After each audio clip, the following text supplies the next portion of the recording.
Right, चलिए थोड़ा गप्पे मारते हैं पहले तो एस्ट्रोलॉजी को लेके, फिर क्लास व्लास कर लेंगे, ठीक है, कोई ऐसी दिक्कत नहीं है। वैदिक एस्ट्रोलॉजी की क्लास, वैदिक एस्ट्रोलॉजी देखो भारतीय संस्कृति जो है वेदों पर आधारित है, ये बात हम सबको पता है। और वेद जो है हमारे सिर्फ धार्मिक में ही नहीं बल्कि चिकित्सा विज्ञान, भूगोल, भौतिक विज्ञान, रसायन विज्ञान, इन सब में हमारे वेदों में एक विशेष तरीके से वर्णन किया गया है। तो हमारे जो वेद हैं वो सिर्फ धार्मिकता के ऊपर बेस्ड नहीं है, हमारे सारे वेद हर प्रकार से सक्षम है, चाहे वो चिकित्सक विज्ञान हो, चाहे वो भौतिक विज्ञान हो, चाहे वो रसायन विज्ञान हो, चाहे वो खगोल विज्ञान हो, उन सब के अंदर हमारे वेदों में अच्छे से उन सब के अंदर व्याख्या की गई है। अब वेदों से ही जो जन्म है वो ज्योतिष का हुआ है। ज्योतिष हिंदी में अगर हम वर्णन करें, ज्योतिष, ज्योति, जो चीज़ ज्योति दिखाए, मतलब रोशनी दे, ज्ञान दे, मार्गदर्शन दे, वो ज्योतिष, जिससे हमारा मार्गदर्शन हो। अगर अंधेरे में हमारा मार्गदर्शन नहीं होता, हमें उजाला चाहिए। अगर हम अभी बत्तियां बंद करके बैठ जाएंगे तो सब अंधेरे हो जाएंगे, जैसे नीना जी की, तुलिका जी की विंडो बंद है, अंधेरे में कुछ पता नहीं चलता, तो ये अंधेरे में है। सर आपने टाइम ऐसे रखा है कि नाइट सूट ऑन हो जाते हैं उस समय तक। खुलेगी सर, थोड़ा देर बाद ही खुल जाएगी कैमरा, मेरा हर वक्त खुला रहता है। अरे तो हम ये थोड़ी कह रहे हैं कि आप अपनी नाइट सूट के साथ अपना नाइट सूट आए, आप तो कह रहे हैं आपका फेस आना चाहिए, डेट्स इट, इतना आना चाहिए। नेक्स्ट टाइम पक्का पक्का। हाँ चलिए, ओके, ऑलराइट, इट्स ओके। सो जिस प्रकार से हमें अंधेरे में कुछ भी दिखाई नहीं देता, हमारा मार्गदर्शन नहीं होता, और उजाले में हमारा मार्गदर्शन होता, ज्योतिष उसी की ही एक रूपरेखा है, उसी का ही एक वर्णन है ज्योतिष। हर प्रकार के उजाले में हमें लेके जाना, हमारा दृष्टिकोण बताना, हमें अपने आप के बारे में बताना, हमें अपनी मौजूदा स्थिति के बारे में बताना, हमें आने वाली स्थिति के बारे में बताना, हमारा पिछला बताना, हमारा पास्ट बताना, जन्म जन्मांतर तक की विद्या ज्योतिष, जन्म जन्मांतर तक की विद्या। ज्योतिष किसी उपाय का नाम नहीं है, ज्योतिष किसी टोने टोटके का, किसी सुपरस्टिशन का, किसी प्रकार का ऐसा कुछ एक्टिविटी जो कि इंसान को भ्रमित करे, उसका नाम ज्योतिष नहीं है। ज्योतिष प्योरली तरीके से साइंटिफिकली डिज़ाइन वेदों से निकली हुई साइंस है, जो कि हमारा मार्गदर्शन करती है समय समय पे, जगह जगह। ज्योतिष ऐसा है जैसे बिन माँ का बच्चा, जब बच्चा पैदा होता है तो उसका मार्गदर्शन उसकी माता करती है हर लिहाज से। बच्चे के पहले दिन से लेके बच्चा जब तक अपने पैरों पे नहीं खड़ा होता, माँ उसके संग रहती है और उसको जो है उसका मार्गदर्शन करती है जगह जगह। इसी प्रकार ज्योतिष हमारी माता है जो हमें ज्योति प्रदान करती है, वो ज्योति जिससे हम अपना जीवन बेहतर बना सकें, उचित बना सकें, और ये समझ में आए कि हमारा प्रेजेंट क्या है, हमारा पास्ट क्या है और हमारा फ्यूचर क्या है। वो ज्योतिष, वो किरण, वो ज्ञान हमें ज्योतिष के माध्यम से मिलता है। इसलिए ज्योतिष जो है जननी है, ज्योतिष जो है मदर साइंस है। आजकल के समय में विडंबना यह है कि इंसान ज्योतिष के बिना चाहता है कि सारी विद्याओं को ग्रहण कर ले और ज्योतिष को छोड़ दे। ज्योतिष को लगता है कि एक ऐसी साइंस है जो कि बहुत टफ है और बहुत सुपरस्टिशियस है, जो कि नहीं हो सकता। माँ के बिना बच्चा जन्म नहीं ले सकता, एज सिंपल एज दैट। पिता कैन बी एनीबॉडी बट माता माता है, एज सिंपल एज दैट। तो ज्योतिष हो चीज, जो भी व्यक्ति ये सोचता है कि एस्ट्रोलॉजी या ज्योतिष की बेसिक अंडरस्टैंडिंग के बिना ऑकल्ट साइंस के अंदर अपनी अच्छी जगह बना ले, आई थिंक वो भूल करता है। और मैं आपको ये बता देता हूँ, गारंटी से कह देता हूँ, जितने भी लोग ऑकल्ट साइंसेस के अंदर काम करते हैं, ये सारे लोग वैदिक ज्योतिष को जानते हैं, एस्ट्रोलॉजी को समझते हैं, तो काम करते हैं। बोले या ना बोले ये एक डिफरेंट बात है, क्योंकि अगर वो ये बात बोलते हैं, एक्सेप्ट करते हैं कि ज्योतिष आपको आना कंपलसरी है, to work on the field of astrology, तो बात यहाँ पे ये आ जाती है कि उनकी अपनी विद्या में वो ज्योतिष क्यों नहीं सिखा रहे। तो यहाँ पे थोड़ा सा वीकनेस फील होती है, क्योंकि जितने भी उपाय निकलते हैं वो ज्योतिष के माध्यम से निकलते हैं, क्योंकि उपाय जो होते हैं ना ग्रहों के होते हैं, और जब ग्रह आते हैं वो ज्योतिष से आते हैं, और जब ज्योतिष से ग्रह बाहर निकलते हैं तो उपाय भी ज्योतिष के माध्यम से आते हैं, चाहे उन मंत्रों का कलर हो, चाहे उन मंत्रों की चैंटिंग हो, चाहे उन मंत्रों का दान पुण्य हो, चाहे उन मंत्रों की कोई भाने की विद्या हो, चाहे दबाने की विद्या हो, चाहे कोई भी प्रकार की एक्टिविटी हो, चाहे पंडित हो, पूजा पाठ हो, चाहे कर्म कांड हो, चाहे कुछ भी हो, anything with respect to the planet is comes from the ज्योतिष। अब ज्योतिष के माध्यम से अगर सारी चीज आ रही हैं तो it is always important to learn basics of ज्योतिष, एटलीस्ट इंपॉर्टेंट है। उसके बाद इंसान अपनी कहीं पे भी, इट इज समथिंग लाइक जैसे इंसान को 12वीं तक की कक्षा पास करनी अनिवार्य है to get into the senior level of education.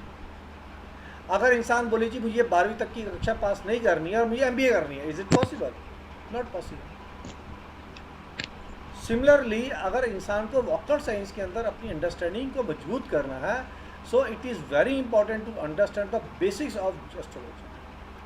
वैदिक एस्ट्रोलॉजी की साइंस का उसको ABCD-Z आनी चाहिए, and then they can choose the way they want it into any field of their interest, be it a tarot, be it crystal, be it numerology, be it astrology और वास्तु और healing of whatever. इसीलिए जितने भी programme हमने post graduate diploma के बनाए हैं, PGD के बनाए हैं, आप उनमें देखिए मैक्सिमम कोर्सेज के अंदर एस्ट्रोलॉजी हमने मस्ट करी है। उसका बेसिक कारण यही है कि एस्ट्रोलॉजी हर इंसान को आनी चाहिए, क्योंकि एस्ट्रोलॉजी आपको उपाय नहीं दे रही है, आपको वो एटीट्यूड दे रही है जिसका आपको ये समझ में आए कि आप क्या हो और आप सामने वाले को समझ पाए बिना इंट्यूशन के, सिर्फ उसके अंडरस्टैंडिंग से।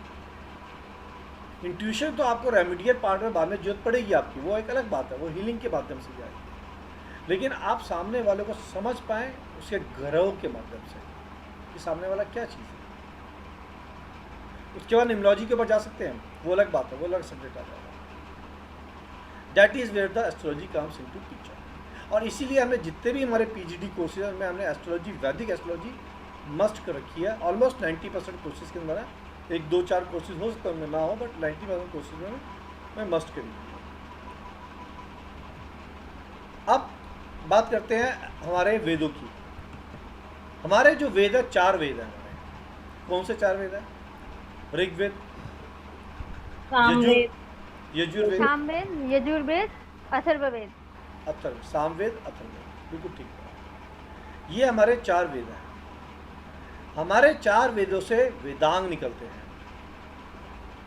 संहिता निकलती है, ठीक है, उपनिषद निकलते हैं, उपंग निकलते हैं। ये हमारे वेदों से निकलते हैं, ये उनकी एक्सटेंडेड आर्म्स हैं। ज्योति जी, ऋतु जी, आपका स्वागत है। अपनी अपनी खिड़कियां खोल के रखें। तो अब वेदों की जो अपनी एक्सटेंडेड आर्म्स है, उनमें 2 आर्म मुख्य तौर पे आती हैं, वेदांग और उपंग। उपंग को एंसलीज बोलते हैं अंग्रेजी में, और वेदांग को लिम्ब ऑफ वेदास बोलते हैं, यानी कि शरीर के महत्वपूर्ण भाग वेदांग। ठीक, अब थोड़ा सा पहले ये समझ लेते हैं कि ऋग्वेद या जो है, या जो 4 वेद है, उनके बारे में थोड़ी सी 2 चीज़ों की जानकारी मिलती है। ऋग्वेद सबसे पहला वेद है जिसमें धरती की भौगोलिक स्थिति के बारे में बताया जाता है और देवताओं के मंत्रों के आह्वान के तरीके को बताया गया है। अरे सुबीर जी, कहानी भी शुरू हुई अभी तो। सर वो पीछे ना नीना जी का फैन चल रहा है, वो बहुत आवाज कर रहा है, उनको बोलो म्यूट कर दिया जी, कर दिया जी, उन्होंने आपकी बात बहुत जल्दी सुनी। ऋग्वेद सबसे पहला वेद है जिसमें धरती की भौगोलिक स्थिति और देवताओं के मंत्रों के आह्वान के बारे में बताया गया है।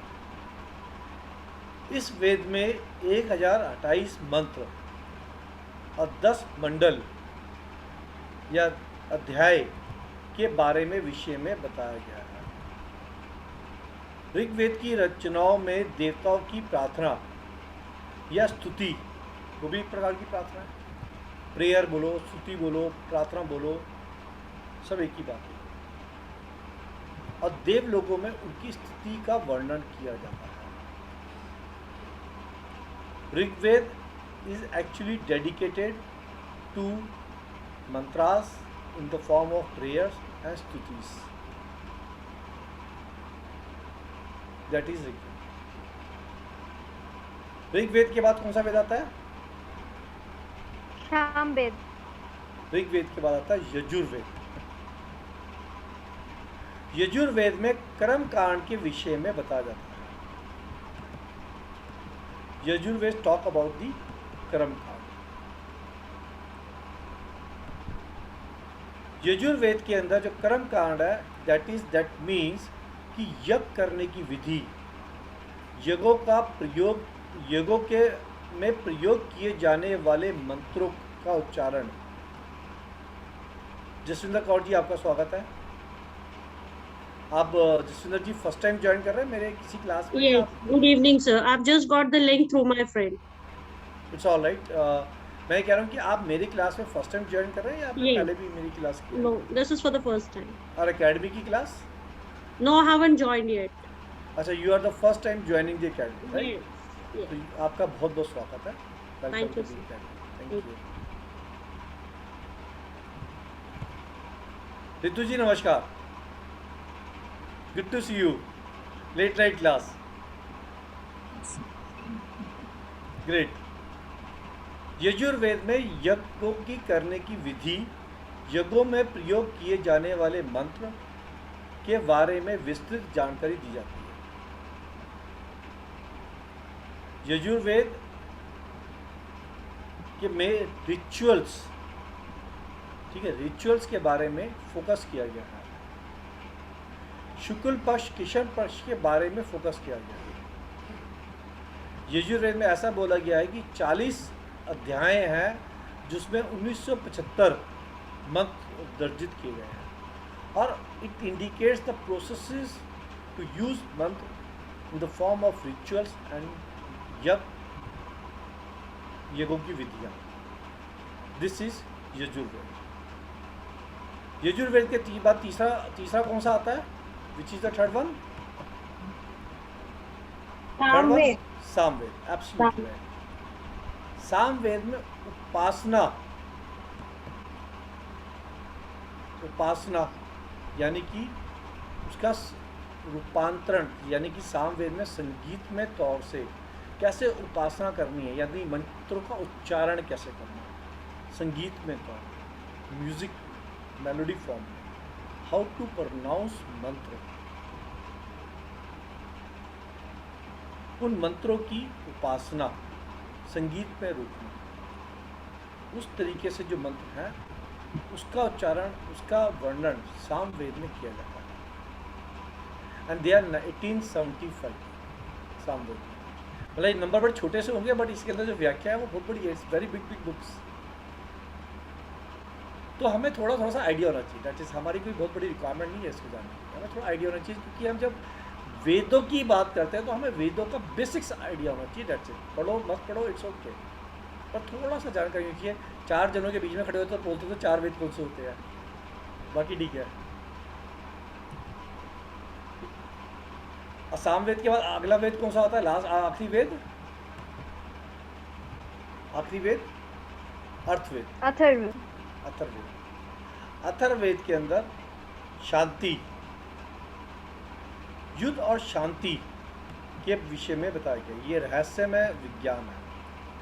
यहाँ से जितनी भी ऑकल्ट साइंसेज आती हैं, यानी कि रहस्य में, जादू में, चमत्कार, ठीक है, वो सारी विद्याएं यहाँ से आती हैं, अथर्ववेद से आती हैं। अथर्ववेद में आयुर्वेद की वर्णना भी अथर्ववेद में की जाती है। और इस वेद को ऐसा माना गया कि ये वेद सबसे बड़ा वेद है। इसमें 20 अध्याय माने गए हैं, जिसमें 5, 6, 8, 7 मंत्र दर्ज किए गए हैं। ये वो वेद है जो कि फोकस करती है सफरिंग्स के ऊपर, क्लैमिटीज के ऊपर फोकस करती है और फोकस भी करती है। ये वो वेद है। This is Atharvaveda. अब अथर्ववेद के बाद हम आते हैं अपने जो इम्पोर्टेंट है वेदांग के ऊपर। वेदांग जो होते हैं वो 6 प्रकार के होते हैं, जिनको लिम्ब ऑफ द वेदास भी बोला जाता है, यानी कि वेदों के अंग भी बोले गए हैं। और उसमें पहला जो वेदांग होता है वो होता है शिक्षा। शिक्षा का वेदांग जैसे अपने नाम से ही संबोधित करता है, ये बताता है स्वर विज्ञान। शिक्षा यहाँ पे है स्वर विज्ञान, फोनेटिक्स, जिसको अंग्रेजी में फोनेटिक्स बोलते हैं। फोनेटिक्स ही बोलते हैं ना स्वर विज्ञान को, phonetics. Is that right word? Yes ma'am, yes sir. ठीक है, तो ये उस विषय पे गहराई से इसका चिंतन करता है। इस वेद में फोनेटिक्स यानी कि लय, सही प्रकार से उच्चारण करने का जो लय है, उस विधि के बारे में बताया जाता है। ये वेदांग के जो पहला वेदांग है शिक्षा, ये उसमें बताया जाता है। शिक्षा साउंड, पिच, ऊपर नीचे, लो हाई, मंत्र की ड्यूरेशन कितनी होनी चाहिए, उसका प्रोनाउंसिएशन कैसा होना चाहिए, उसका फ्लो कैसा होना चाहिए, उसमें जो डिफरेंट प्रकार की मॉड्यूलेशन होती हैं उच्चारण के समय में, वो किस तरह से होनी चाहिए, वो है शिक्षा। दैट कम्स इन शिक्षा। अगला आता है ग्रामर, व्याख्या, व्याकरण। अपने नाम से संबोधित है। ग्रामर मतलब कि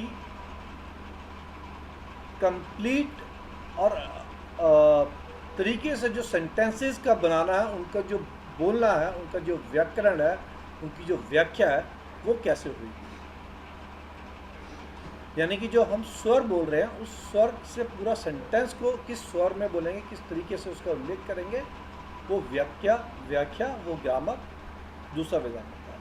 फिर आता है छंदास। छंदास क्या है? छंदास बोलते हैं छंद। छंद होते हैं ना, छंद है ना, छंद होते हैं ना। तो जो छंद होते हैं वो छंदास में आते हैं। यस सर, छंद हाँ, छंद शास्त्र, दैट इज छंदास।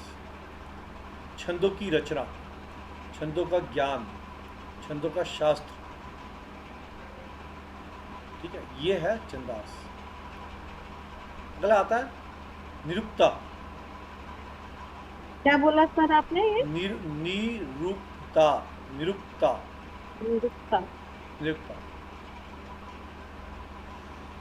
वेदों में जिन शब्दों का उपयोग जिन जिन अर्थों में किया गया, उनके उन अर्थों का नियमित रूप से उल्लेखन निरुक्ता में किया जाता है। एक kind of a dictionary basically, जैसे काइंड ऑफ ए डिक्शनरी, कि जब वेदों में जिन जिन चीज़ों को यूज़ किया गया उनका मतलब क्या है। In a modern term you can call as dictionary of Vedas. That comes into the form of Nirukta. अब आता है ज्योतिष।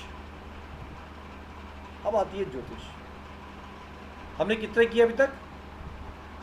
5 किए। पहला किया हमने शिक्षा, दूसरा किया ग्रामर, तीसरा किया छंदास, चौथा किया निरुक्ता, और 5वां जो है वेदांग वो है ज्योतिष। ज्योतिष वेदांग जो है, इसमें वैदिक के यज्ञों अनुष्ठानों का समय ज्ञात करने के माध्यम से इन ज्योतिष का संबंध उससे है कि किस समय में कौन सा यज्ञ करना चाहिए, उसका अनुष्ठान कैसे होना चाहिए, क्या समय चल रहा है, उसको दर्शाने के लिए ज्योतिष का यूज़ किया जाता था। ज्योतिष actually ads the dimension of time. Planetary object जो है वो स्काई में किस पोजीशन पे है, उससे फ्यूचर को प्रिडिक्ट करके उसमें जो यज्ञों का अनुष्ठान कैसे करना है, किस समय करना है, इसके लिए ज्योतिष का इस्तेमाल किया जाता था। आज के युग के अंदर ज्योतिष बिकम अ उपाय, remedy. It was not like this. ज्योतिष अब आज के युग में नासा कैलकुलेट करती है और बताती है कि जी इतनी चीज़ें हैं। हमारे उस युग में, जिस युग में ज्योतिष था, वहाँ पे mathematics, algebra, calculus, geometry, trigonometry, you name the mathematical science, all being used into the ज्योतिष। Because today's world, Jyotish become very easy by the way of softwares, and the background of the software work out all those calculations,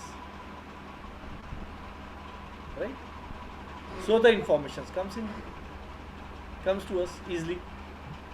But आज के युग में जिस high modern sciences को हम बोलते हैं, हमारे वेदों ने अब से 15,000 साल 20,000 साल पहले इन चीज़ों का उल्लेख करके दर्ज कर दिया गया था। इतनी एडवांस साइंसेस हमारी हैं। ज्योतिष is a purely a predictive science based on the calculations, based on calculation. इंसान के कर्मों की थ्योरी पूरी ज्योतिष। इंसान अपने इस जीवन में, पास्ट जीवन में, जीवन भर जीवन के बाद फिर जीवन के बाद जीवन में जितनी चीज़ें कर रहा है, वो सारी एक प्रकार से गट्ठा बनता जाता है, which actually comes in the form of our karmas, and that comes us in the form of planetary impact, and that we go through in our life. यहाँ पे 3 चीज़ ऐड कर देता हूँ। कर्मास 3 प्रकार के होते हैं: संचित कर्म, प्रारब्ध कर्म और क्रियामान।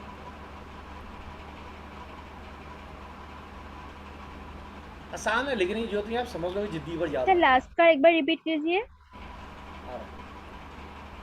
संचित कर्म क्या है आप समझ लो, तो याद हो जाएगा जिंदगी में। मैं ये F08C2905 I can't able to understand you. I appreciate if you can write your name, introduce yourself. Deepika ji आप अपने वीडियो खोला, धन्यवाद। And F08C2905 please introduce yourself. I can't able to recognise you.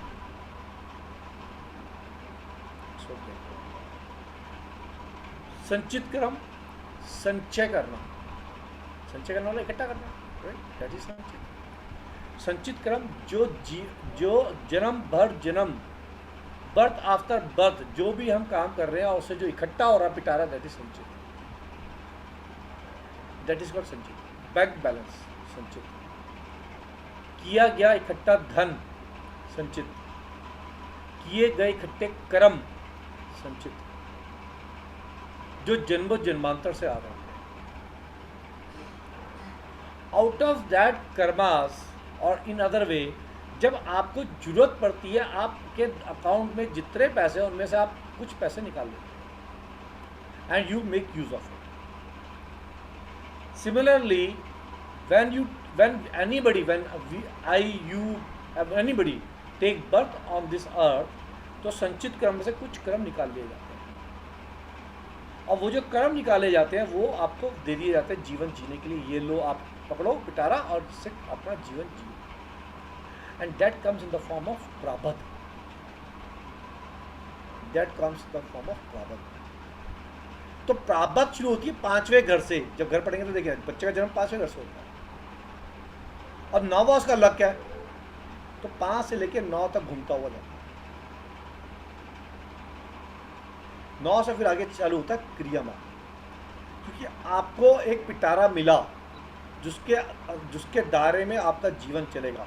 उस पिटारे से आपको ये समझ में आ गया कि मुझे इस मेरा जन्म इस भूमि पे, इस समय में, यहाँ इस हॉस्टल में, इस जगह पे, इस डॉक्टर के हाथ, इस नर्स के माध्यम से, इस माता पिता के द्वारा मेरा जन्म होता है। ये design, it can not be alter. We can not change our parents, it is fix. So we can not change the doctor जिसने हमारा जन्म लिया, एंड सो दी एनवायरमेंट जिस पे जन्म हुआ। That is design with respect to प्रारब्ध। और जब बच्चे का जन्म हो रहा होता है उस समय सौर मंडल के अंदर हमारे तारे वो फिक्स है। तारे इज कॉल्ड नक्षत्र, कॉन्स्टलेशन, स्टार्स। अगला शब्दावली, बात तो बराबर है। वो हमारे स्थिर हैं। उन तारे, वो तारों का एक समूह, एक तारों का एक समूह बनके एक नक्षत्र बनता है, और वो नक्षत्रों के दायरे में एक राशि वहाँ पे भी फिक्स होती है। राशि एक बड़ा एरिया होता है, उसके अंदर छोटा एरिया नक्षत्र का होता है, और प्लैनेट उसके अंदर से पास होता रहता है, घूमता रहता है। सौर मंडल में प्लैनेट घूमता है। सूर्य अपनी फिक्स स्थिति पे होता है, सूर्य के चारों तरफ प्लैनेट घूमते हैं, सूर्य फिक्स होता है। But from the perspective of earth हम कहते हैं जी हम फिक्स्ड है, हमारे चारों तरफ प्लैनेट घूमते हैं। एक्चुअली सूर्य फिक्स्ड है साइंटिफिकली, राइट।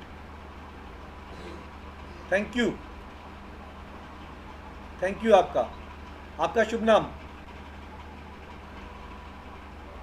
आपका शुभ नाम? मनदीप। मनदीप जी, धन्यवाद आपका ज्वाइन करने का। आप फर्स्ट टाइम एकेडमी ज्वाइन कर रहे हैं या आपने पहले भी किया है? नहीं, दिस इज ओके, तो एस्ट्रोलॉजी का आपका बैकग्राउंड है या फर्स्ट टाइम आप कर रहे हैं? नहीं, फर्स्ट टाइम कर रहा हूँ। I am a sales consultant, तो मेरा तो सब्जेक्ट ही नहीं, but just as a hobby I am doing it. But अब थोड़ा सा मन कर रहा है इसको सीखने का। चलिए, great, you are welcome, thank you. आप अगर अपना नाम लिखेंगे F0 की जगह मनदीप तो बहुत अच्छा लगेगा। नहीं, मेरे को पता नहीं था आप मेरे बारे में बोल रहे बार बार, तो मेरे को अब लगा कि अब मेरे बारे में बोल रहे हो, क्योंकि सबकी वीडियो दिख रही थी मेरे को, तो मैंने कहा मैं ऑन करके देखता हूँ। Thank you, thank you, thank you. Right, so तारों का समूह फिक्स्ड है। तारों के समूह को नक्षत्र बोलते हैं, और नक्षत्रों का जो थोड़े समूह बनते हैं, उसके अंदर नक्षत्र 27 बनते हैं। कॉन्स्टलेशन बोलते हैं इसको, स्टार बोलते हैं, एक ही बात है, प्रोनाउंसिएशन में डिफरेंट तरीका। बड़ा दायरे के अंदर उसमें राशि आ जाती है, और उसके अंदर से प्लैनेट घूमते रहते हैं। और हम अर्थ को, क्योंकि अर्थ के पर्सपेक्टिव से देखते हैं, तो मानते हैं अर्थ फिक्स है, बाकी सब घूम रहा है, सिंपल। तो हमारे 9 के 9 प्लैनेट घूम रहे होते हैं उस सौर मंडल के अंदर। जब किसी बच्चे का जन्म होता है, तो आप मानो सौर मंडल की हमने पिक्चर क्लिक करी, पिक्चर क्लिक हो गई, पिक्चर क्लिक करके, और ये धरती है, इसके ऊपर चिपका दी। अब धरती पे बने हुए 12 घर, तो सौर मंडल की जो पिक्चर यहाँ पे चिपकी, जो घर में जो प्लैनेट, जो नक्षत्र जाके गिरा, वो उसकी कुंडली बन, वो उसकी कुंडली बन। सो इन अदर वे, बच्चे का जन्म तय था, तो ये बात भी तय है डिजाइन में कि कौन से नक्षत्र में, कौन सी राशि में, कौन सा प्लैनेट ट्रैवल कर रहा है, ये बात भी तय है। उसी के माध्यम से बच्चे का जन्म हुआ। तो जब वो डेवलपमेंट तय है, डेवलपमेंट ऑलरेडी हो रही है, और उसकी पिक्चर खींच के बच्चे को दे दी गई उस संसार में जहाँ पे भी बच्चे का जन्म हुआ, और एक बारी में पूरे संसार में बहुत सारे बच्चे जन्म ले रहे होते हैं एक ही समय में, तो सबकी क्या कुंडली सेम हो गई? नहीं हुई। फिर वो क्यों नहीं हुई? जबकि पिक्चर तो एक सी खींची सबकी। प्लेस ऑफ बर्थ अलग अलग हो गया ना, तो एक हॉस्पिटल में आपकी प्लेस भी सेम कर दी। एक हॉस्पिटल के अंदर 20 बच्चों ने जन्म लिया एक बारी में, तो बताओ अब क्या हुआ? लैटिट्यूड और लैटिट्यूड का प्रॉब्लम। मैडम, एक हॉस्पिटल का लैटिट्यूड तो सही में आएगा। 20 बच्चों का जन्म हुआ। संचित कर्म किसको कितना मिला? किसको क्या? सॉरी, दोबारा बोले आप? कर्मास का संचित कर्मास। बट उस टाइम की पिक्चर तो सेम खींच के आ गई। एक हॉस्पिटल में 4 बेड है, मैटरनिटी वार्ड में, चारों में बच्चों का जन्म हुआ एक ही बारी में। अब बताओ अब क्या हुआ? चलो ये भी छोड़ो, ट्विंस होते हैं ना, अब ट्विंस तो एक ही माता पिता के हुए। अब जब ट्विंस एक ही माता पिता के हुए, वो तो 5-10 मिनट के गैप पे ही आ गए। एक ही हॉस्पिटल में एक ही माता पिता से आ गए, बट जीवन एक सा नहीं होता। अब कौन सी पिक्चर खींची? सर अब आप ही बताइए। अब जो पिक्चर खींचेगी वो एग्जैक्टली वो पिक्चर आएगी जो उसके प्रारब्ध से आती है, और वहाँ पे डिफ्रेंशिएशन कहाँ से आता है, ये जब एस्ट्रोलॉजी के हम डिविजनल चार्ट के अंदर जाएंगे तब आपको दिखाई देना शुरू हो जाएगा कि ट्विंस का डिफरेंसेस क्यों आ जाते हैं, और ट्विंस होने के बाद जो डिफरेंसेस आ गए तो 5-10 मिनट में अलग आ गए, बावजूद इसके कि एक समय में एक गिवन पॉइंट पे डॉट, एक ही डॉट पे, जैसे इस समय पे 22:52 हुए हैं, तो 22:52 में अगर 4 बच्चों का जन्म एक ही स्थान पे हो रहा है तो उनके जन्म में भी डिफरेंसेस क्यों आते हैं? ये आते हैं देश, काल, परिस्थिति और पात्र, 4 चीज़ें, देश, काल, परिस्थिति, पात्र के डिफ्रेंशिएशन से डिफरेंसेस आ जाते हैं, क्योंकि हमारे कर्म जो आए हैं उससे हमारे एनवायरनमेंट के साथ भी कर्म जुड़े हुए हैं, उसमें हमारे माता पिता और जो एनवायरनमेंट हमने लेके पैदा किया वो भी उसमें जुड़ा हुआ आता है। सर खाली एक बात हमारा नहीं आ रहा, तभी हमने उन माता पिता के द्वारा जन्म लिया, in spite of the fact that हमने एक ही हॉस्टल में जन्म लिया।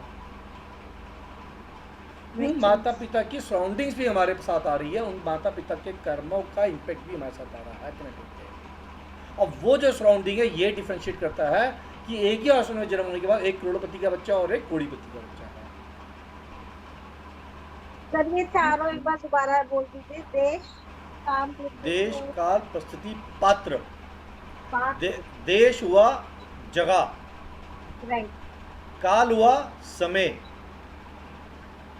परिस्थिति हुई गिवन सिचुएशन, सर्कमस्टांसेस, देश, काल, परिस्थिति, और पात्र हुआ व्यक्तित्व, व्यक्ति, इंसान।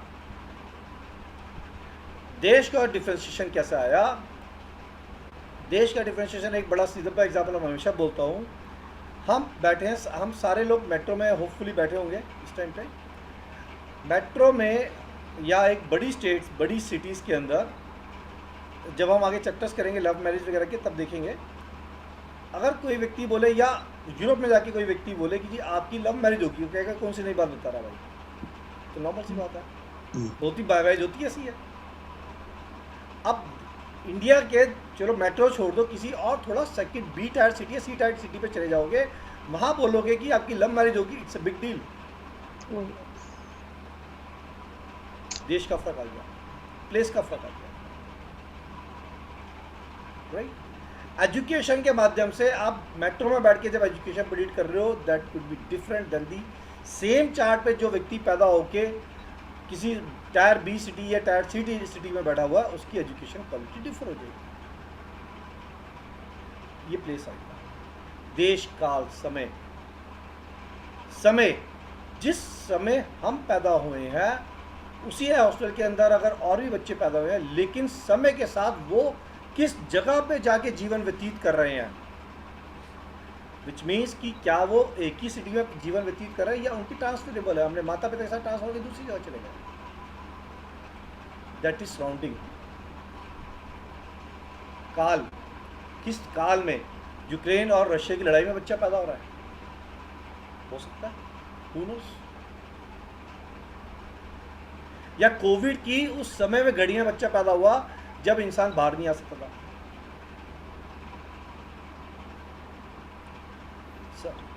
काल का फर्क आ जाता है। परिस्थिति, देश काल, परिस्थिति और पात्र, पात्र इंसान जिसके घर जन्म लिया उसका क्या दायरा है, क्या एजुकेटेड है, अनएजुकेटेड है, क्या रिच है या गरीब है, ये अपना दायरा लेता है।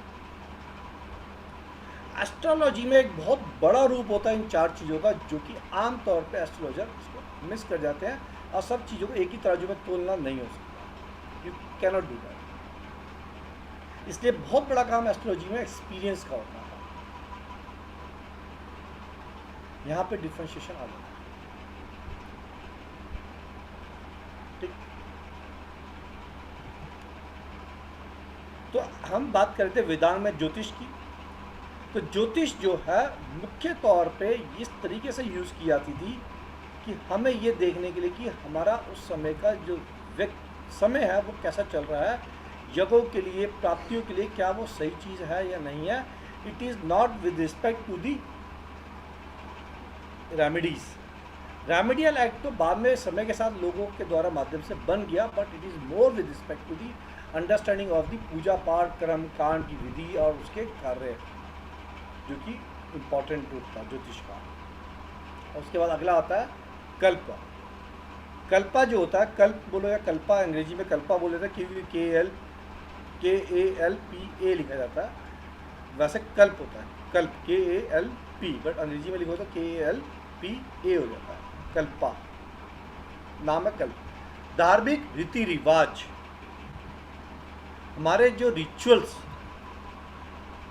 धार्मिक रीति रिवाज जो होते हैं, वेदाओं में किस मंत्र का उपयोग किस क्रम के लिए करना चाहिए और इसका कथन कैसे करना चाहिए, that rituals comes into the form of Vedang of कल्प। वो सब चीज़ों की व्याख्या कल्प के अंदर करी जाती है। ये है हमारे 6 वेदा, इसलिए इनको जो है वेदों का अंग बोला गया है। अब बात आती है, एक साइड तो वेदांग आते हैं और एक साइड आते हैं उपंग, एंसिलरीज। अब एंसिलरीज जो है उसके अंदर सारी हिस्टोरिकल चीज़ें आती हैं, जिसके अंदर हमारी महाभारत, रामायण, भगवत गीता वो इतिहास के रूप में आता है, महापुराण, पुराण हिस्ट्री, ठीक है, कर्मों का एनालिसिस, धर्मशास्त्र, कोड ऑफ कंडक्ट, ठीक, ये सारी एक्टिविटीज़ जो होती है, सारे जो वेदांग आते हैं, सारे जो ग्रंथ आते हैं, ये उपंग के रूप में यहाँ आते हैं। और यहाँ से अगर आप सबको ने देखा होगा महाभारत, रामायण और भगवत गीता के सीरियल्स आप सबने भी देखे होंगे, तो यहाँ से जो इतिहास आता है उस इतिहास के अंदर वास्तु का दर्ज किया गया है। The Vastu comes from there and they go hand on hand. Vastu and astrology इसलिए गोज हैंड ऑन हैंड क्योंकि दोनों ही वेदों का रूप है, दोनों वेदों में से निकलते हैं। अब बाकी सारी साइंसेस इसके ऊपर फर्दर डेवलप होती है। अब न्यूमरोलॉजी, जब मैं आपको शुरुआत में बोला कि वेद जो एस्ट्रोलॉजी है, एस्ट्रोलॉजी में हर प्रकार की गणित करी गई, तो न्यूमरोलॉजी भी वहाँ से अपने आप निकलती हुई आ रही है एस्ट्रोलॉजी के माध्यम से। एस्ट्रोलॉजी जो मदर है, वास्तु जो है वो फादर है, बाकी सारे जो है इन दोनों से निकली हुई एक्सटेंडेड आर्म्स है।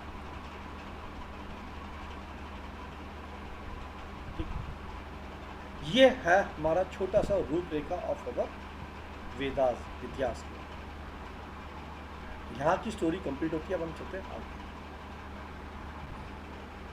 अब जैसे मैंने आपको बताया, कुंडली के अंदर एक कुंडली होती है, उसके अंदर 12 घर होते हैं। कुंडली कैसे होती है? कुंडली के अंदर 12 खाने बनते हैं। 12 खाने कैसे बनते हैं मैं एक स्क्रीन पे बना के दिखा देता हूँ आपको क्विकली। सर आपका आवाज ना बहुत स्लो हो जा रहा है बीच बीच में। अभी ठीक है? ठीक है अभी? हाँ Yeah, अभी तो it's ठीक है, audible, बीच sir. बीच में हो रहा है सर, तब Okay, सुनाई okay. नहीं मिल रहा है। ठीक है।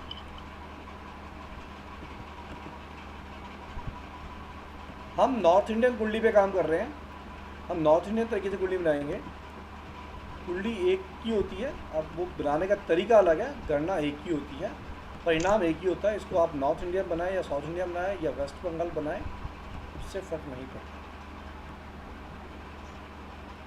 तो ये हमारी बन गई कुंडली।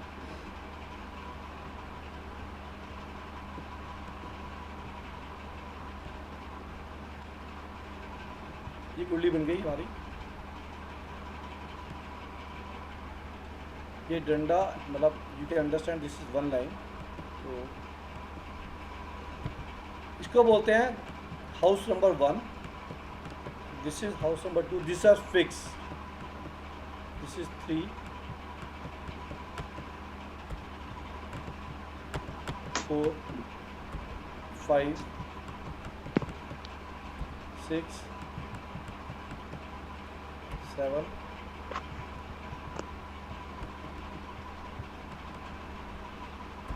7, 8,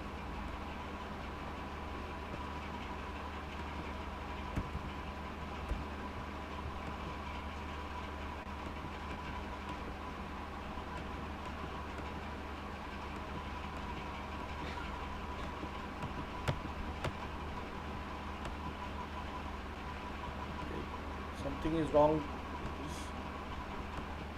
दिस इज 8, 5 यहाँ से डिलीट हो गया, 5 इंफिनिटी अंदर आएगा, 9, 10। जिनको आइडिया नहीं है इसका वो प्लीज़ ये चार्ट अपने नोटबुक बना लें, क्योंकि इसके बाद वाला जो पॉइंट्स है वो इम्पोर्टेंट है। These are 11 houses. इनको 12 भाव भी बोलते हैं, 12 हाउस भी बोलते हैं, 12 घर भी बोलते हैं, किसी भी नाम से संबोधित करो। दीज आर 12 हाउसेस, 12 भाव। भाव ज़्यादा अच्छा वर्ड होता है इनको प्रोनाउंस करने में, क्योंकि भाव मतलब भाव व्यक्त करना, मतलब इमोशंस व्यक्त करना या आपका फील फैक्टर को व्यक्त करना, भाव। क्योंकि ये जो हाउसेस हैं ये भाव को व्यक्त करते हैं, इन सबके मीनिंग है, इन सबके अपने सिग्निफिकेंस है। उन सिग्निफिकेंस को अंडरस्टैंड करना जरूरी है, वही व्यक्त करता है कि क्या इम्पैक्ट आएगा। ये अपने आप नोटबुक में बना लें।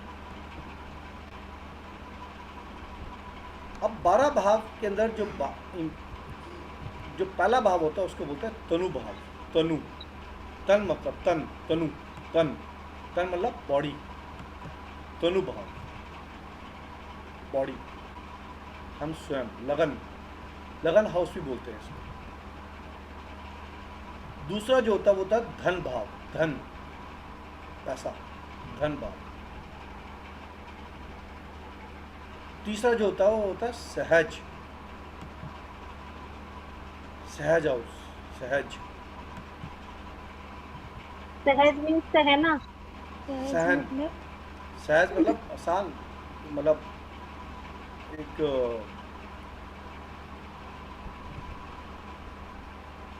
सहज को इजी। चौथा होता है सुख,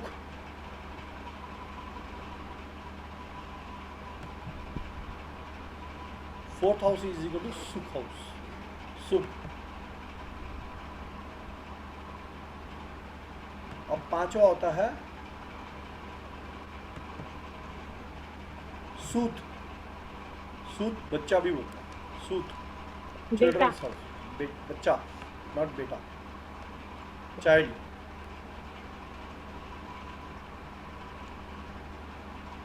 छठा होता है रिपू,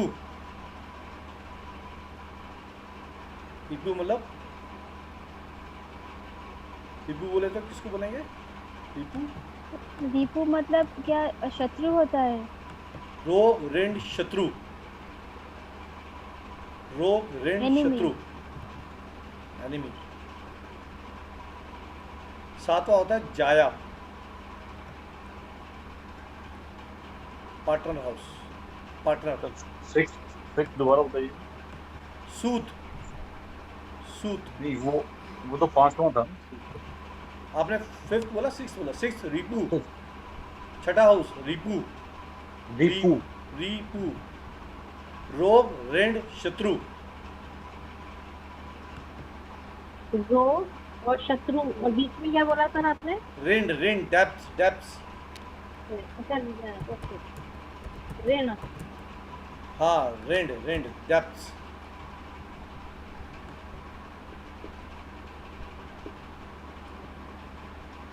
रोग ऋण शत्रु, ठीक। 7th जाया। जाया पार्टनर हाउस, पार्टनर क्या- can be a life partner, partner can be a business partner, Life दोनों का partner। मिस लिखते हैं, ठीक। 8th,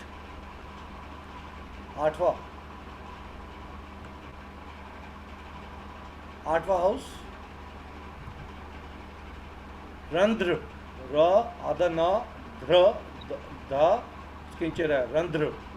आसान तरीके से आप लिखते हो एज या लॉन्जिविटी, आसान तरीके से आप लिख सकते हो एज और लॉन्जिविटी।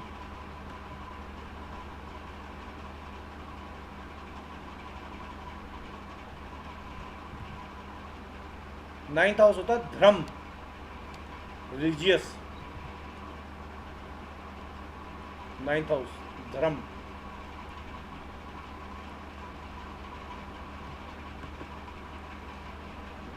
ठीक।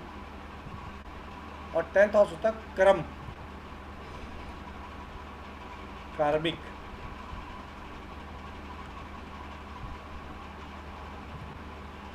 और 11th होता है आय, बेनिफिट्स,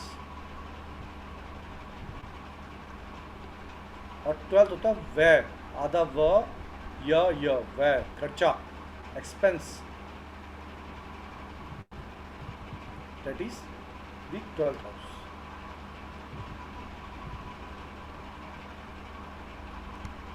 एस्ट्रोलॉजी में दो चीज 11th में जो आपने बताया आय आय आय income income income income income.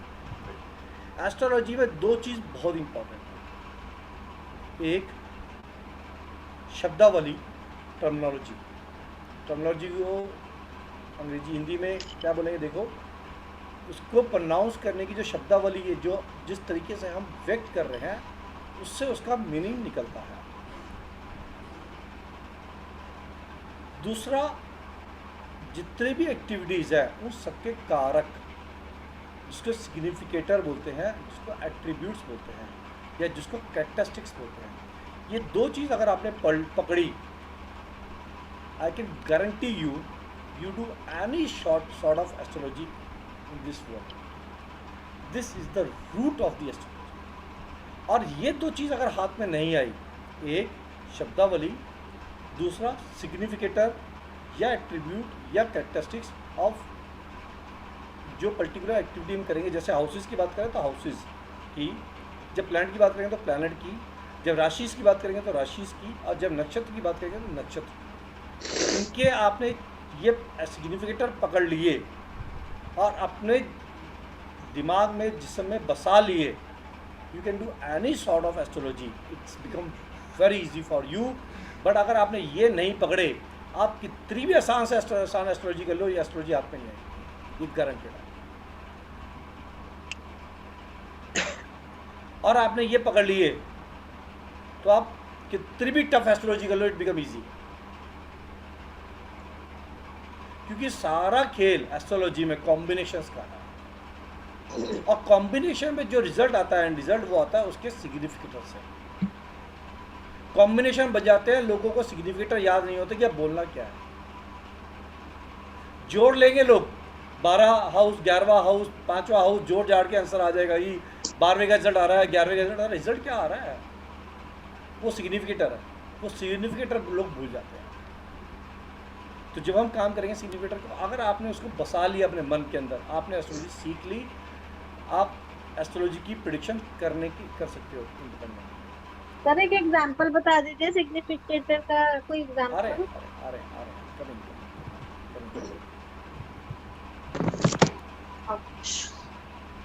अब पहला हाउस को वापस आते हैं। पहला हाउस क्या है, बॉडी लिखने की जरूरत नहीं है, आप इसको समझ लेना, मैं आपको चार्ट के फॉर्मेट में दे दूंगा, मेरे पास चार्ट है इसका, मैं आपको चार्ट के फॉर्मेट में दे दूंगा आपको। ये जो मैं बता रहा हूँ ये लिखना नहीं है, समझना, सिर्फ 2-2, 3-3 वर्ड यूज़ करूँगा आज के लिए, और ज़्यादा हम करेंगे हाउसेस पे काम नेक्स्ट क्लास में। पहला हाउस बोला मैंने, मैं, आई एम माई सेल्फ, मेरा अपीयरेंस, मेरी पर्सनैलिटी, मेरी आउटलुक, मैं स्वयं, मेरी ईगो, मैं खुद, मेरे likes and dislikes, I am के अंदर सारे मतलब छुपे हैं। I am, the key word is I am. आप की वर्ड लिखना चाहो तो लिख लो, I am, this is first house.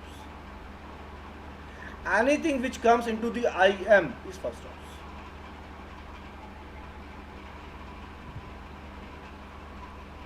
और मेरे पास क्या है, दैट इज आई हैव।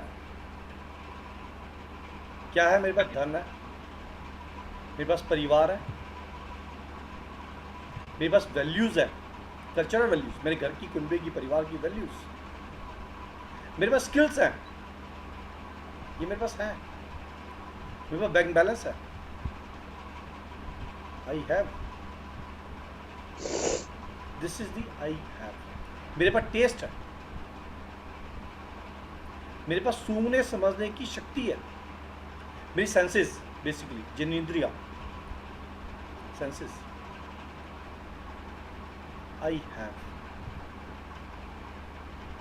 और मैं कैसा सोचता हूं, I think.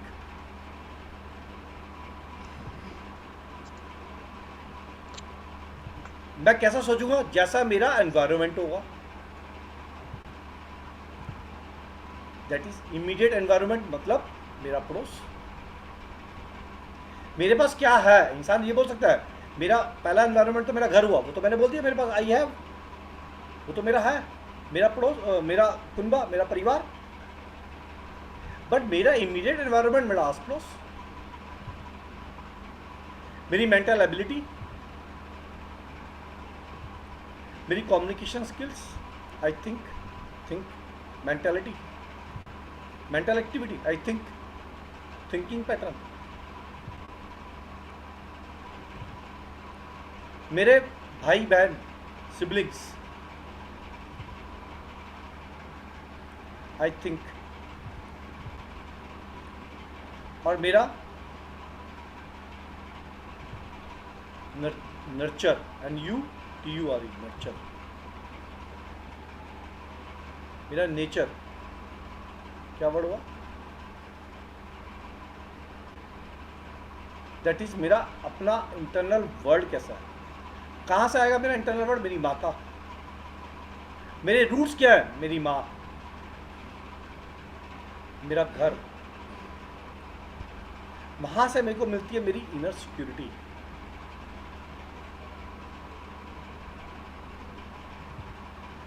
Fourth house, I think third house,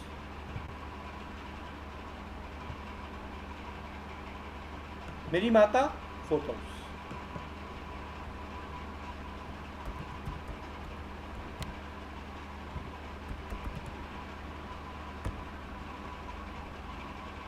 तो थर्ड क्या था? I think nurture, nurture second house है, फोर्थ हाउस, ये तो माता हो गया। हाँ सेम थिंग।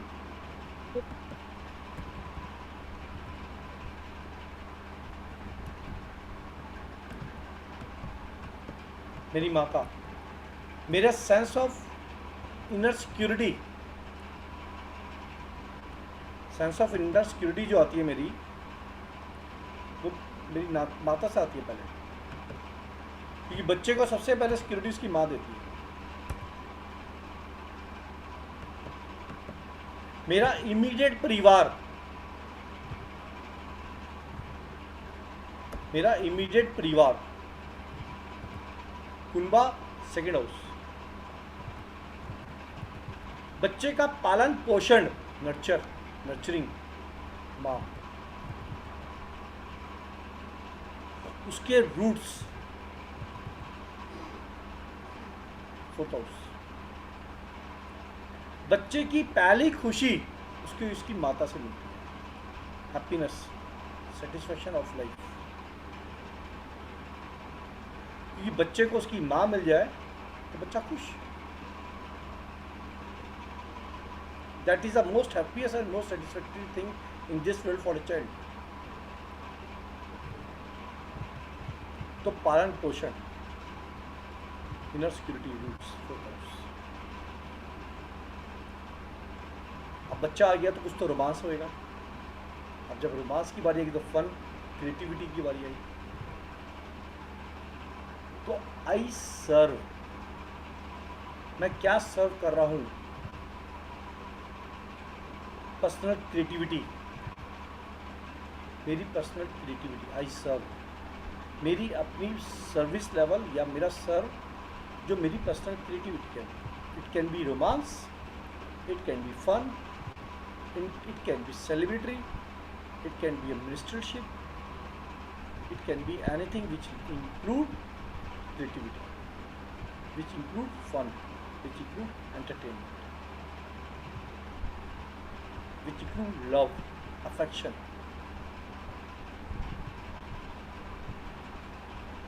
और आई सर्व का दूसरा पार्ट एक और बनता है, एक और आई सर्व बनता है, वो बनता है छठे हाउस में जाके, वो है डेली लाइफ।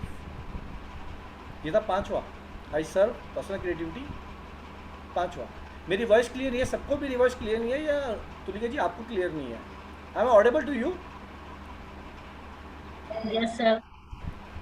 तुलिका जी आप At times it breaks. Sir बीच बीच में बहुत स्लो हो रहा है, मतलब आपका Right. जो एंडिंग हो रहा है ना वो समझ में नहीं आ रहा है, ये प्रॉब्लम, हेडफोन में कुछ प्रॉब्लम होगा। जब स्टार्टिंग में आपका वॉइस लाउड है, लेकिन अब जब लास्ट एंडिंग हो जा रहा है तब बीच में शब्द गायब हो जा रहा है। अभी चेक करना, अभी चेक करना। 5वां house I serve, personal creativity. 6ठा house again I serve, daily life. What is daily life? हम अपनी जिंदगी में क्या करते हैं? नौकरी, काम, सर्विस, ठीक। अपनी हेल्थ को इंप्रूव करने के लिए व्यायाम, एक्सरसाइज, किसी भी प्रकार की हेल्थ को इंप्रूव करने की exercise, services, in other word any kind of services in this world comes from the I serve, daily life. पैसे को कमाने के लिए जो मेहनत प्रयास किया गया, वो सर्विसेज जो प्रदान की गई, उन सर्विसेज का रूपरेखा I serve daily life. 6th house,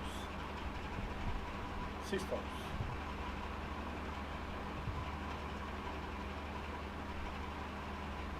अब अगर आप लैब में देखोगे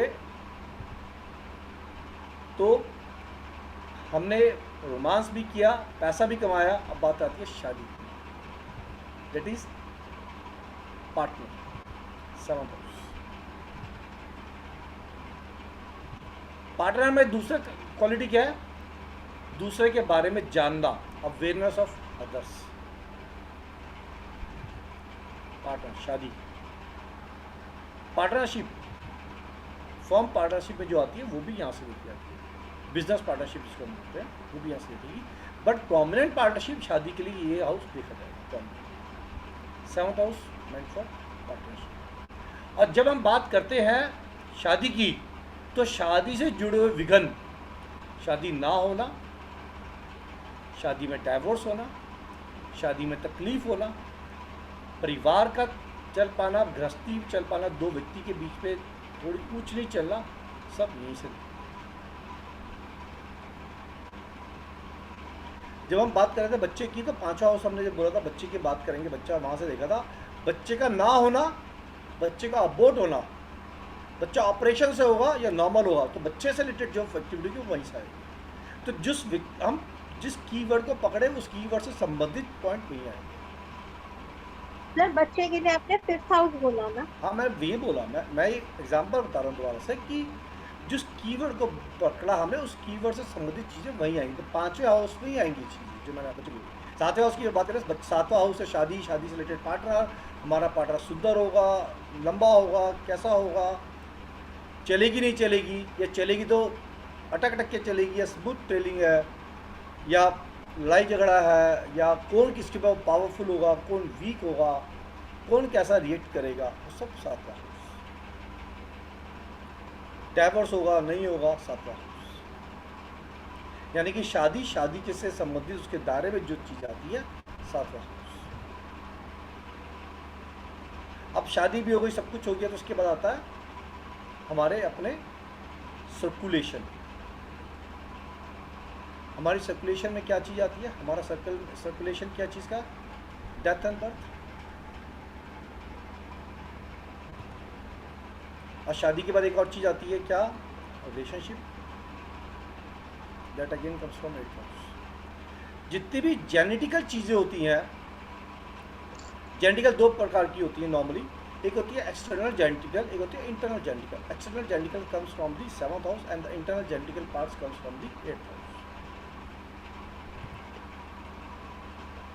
एंड इंटरनल जेनेटिकल और उससे रिलेटेड जो संबंधित चीज़ें होंगी वो सब चीज़ें 8th हाउस में। Death and birth comes from the 8th house. Circulation of unearned resources, जो बिना मेहनत के द्वारा प्राप्ति की गई चीज़ है, जो सर्कुलेट के माध्यम से हम पे आ रही है बिना मेहनत के। फॉर एग्जांपल, एक किसी सिस्टम में, एक किसी वालो तंत्र, सरकारी तंत्र में या किसी प्रकार के तंत्र में एक सर्कुलेशन का सिस्टम डिज़ाइन है, उसमें चाहे हम काम करें, मतलब हम एक्टिविटी डायरेक्टली करें या ना करें, इट्स ए डिज़ाइन सर्कल। हम वहाँ पे उस पोजीशन पे, तो by virtue of that position circle वो हमारे पास ऑटोमेटिकली सोर्स आएगा एंड विदाउट मेहनत। That is called unearned money. In the form of that it can be called as bribe also, but it is unearned money, comes from the 8th house. Any form of resource without labor is unearned. जैसे ancestors property। Sir आपने बोला resource without मेहनत, without labor, unearned money, unearned resource, मतलब unearned बिना मेहनत के पाया गया धन या एक्टिव कुछ भी बिना मेहनत के, गड़ा हुआ खजाना।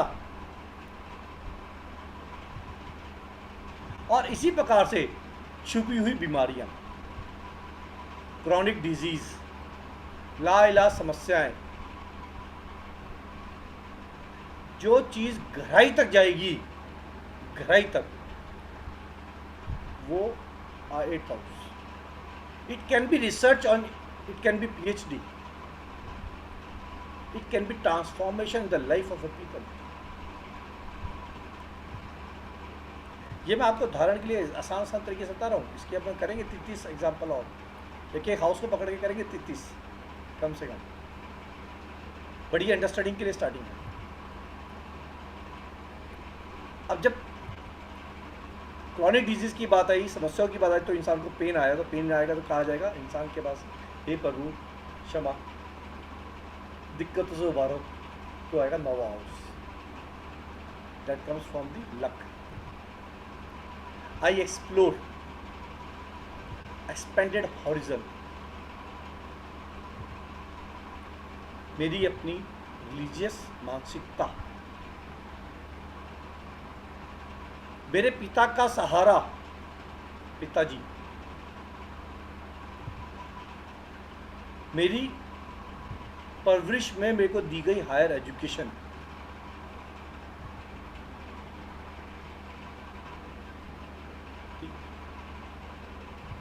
धार्मिक क्रियाएं, धर्म से लगी हुई जितनी भी यात्राएं, धर्म से जो क्रिया होती हैं, माई लक 9th हाउस। और लक को इस्तेमाल करते हुए, मेरी धार्मिक क्रियाओं को इस्तेमाल करते हुए, मेरी पढ़ाई को, हायर एजुकेशन का इस्तेमाल करते हुए, मैंने जो जीवन में अचीव किया, that is I achieve 10th house. I achieve,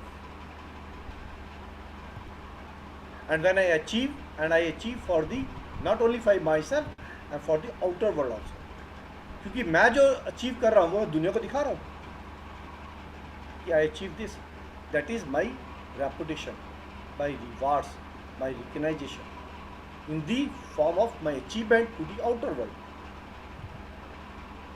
मेरा कैरियर, मेरा स्टेटस, मेरी रेपुटेशन,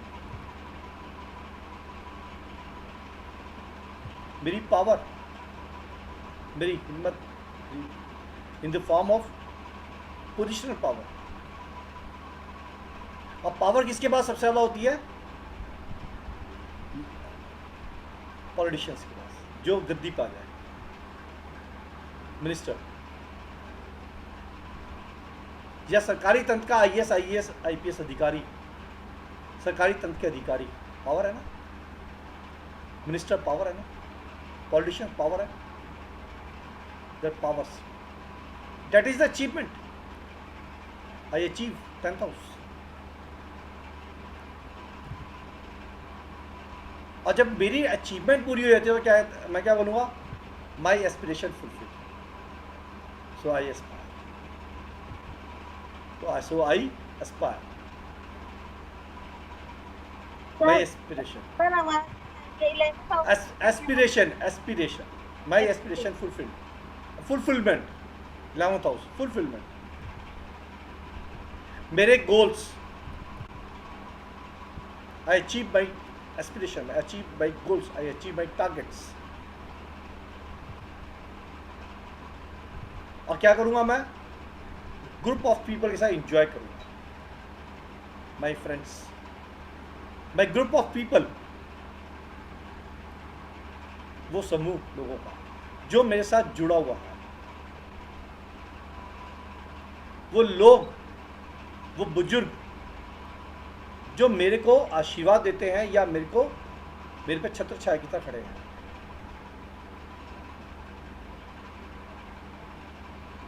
ग्यारहवां हाउस. और जब सब कुछ हो जाएगा तो क्या कहेगा? My dream fulfilled. 12वां हाउस, आई ड्रीम. और जब माई ड्रीम इज फुलफिल्ड तो मैं क्या करूंगा? तपस्या, मेडिटेशन, योग साधना.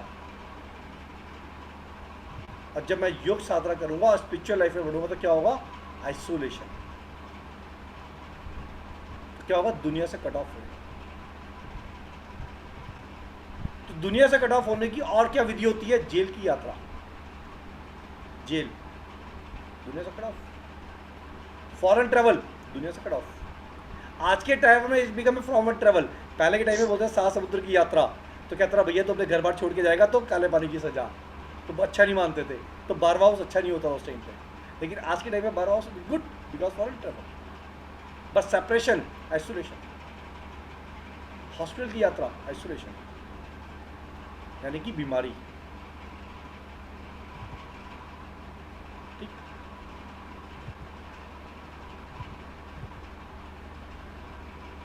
Physical relations.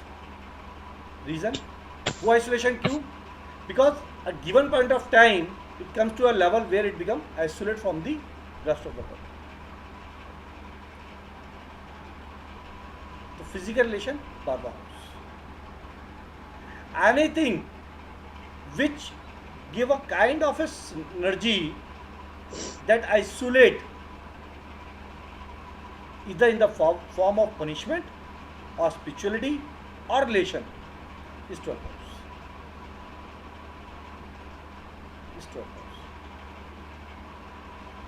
ये 12 घर की कहानी है. इस 12 घर की कहानी को हम अच्छे से व्याख्या करके और पढ़ेंगे. अभी इतनी छोटी सी कहानी के अंदर पूरी एस्ट्रोलॉजी समाप्त है. क्या हुआ दीपिका जी, आप बहुत परेशान सी लग रही हो? कुछ पल्ले नहीं पड़ा क्या? नहीं सर, पहले तो आज मैं थोड़ा टायर्ड हूँ सर, इसलिए थोड़ा सफाई में लग रही थी ना, इसलिए. दिवाली की सफाई चल रही है. It's okay. Jaswinder ji, it looks you know astrology already. Not much, but I have very keen interest from last 2 years, sir. That is dragging me towards occult sciences. Otherwise, I'm a software engineer. Great.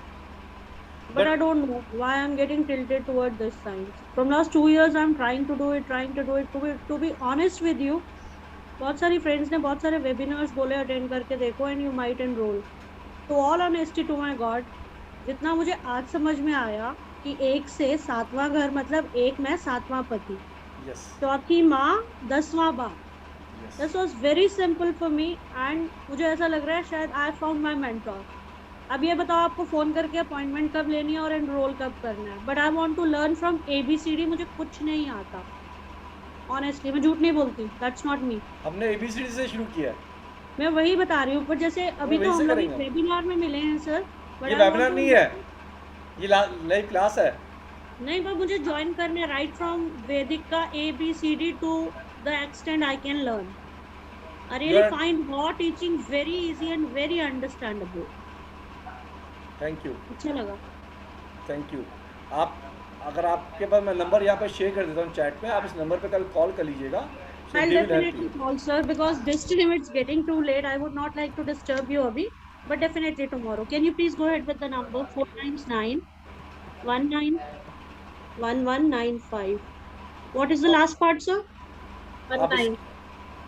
Sorry? 19. Okay.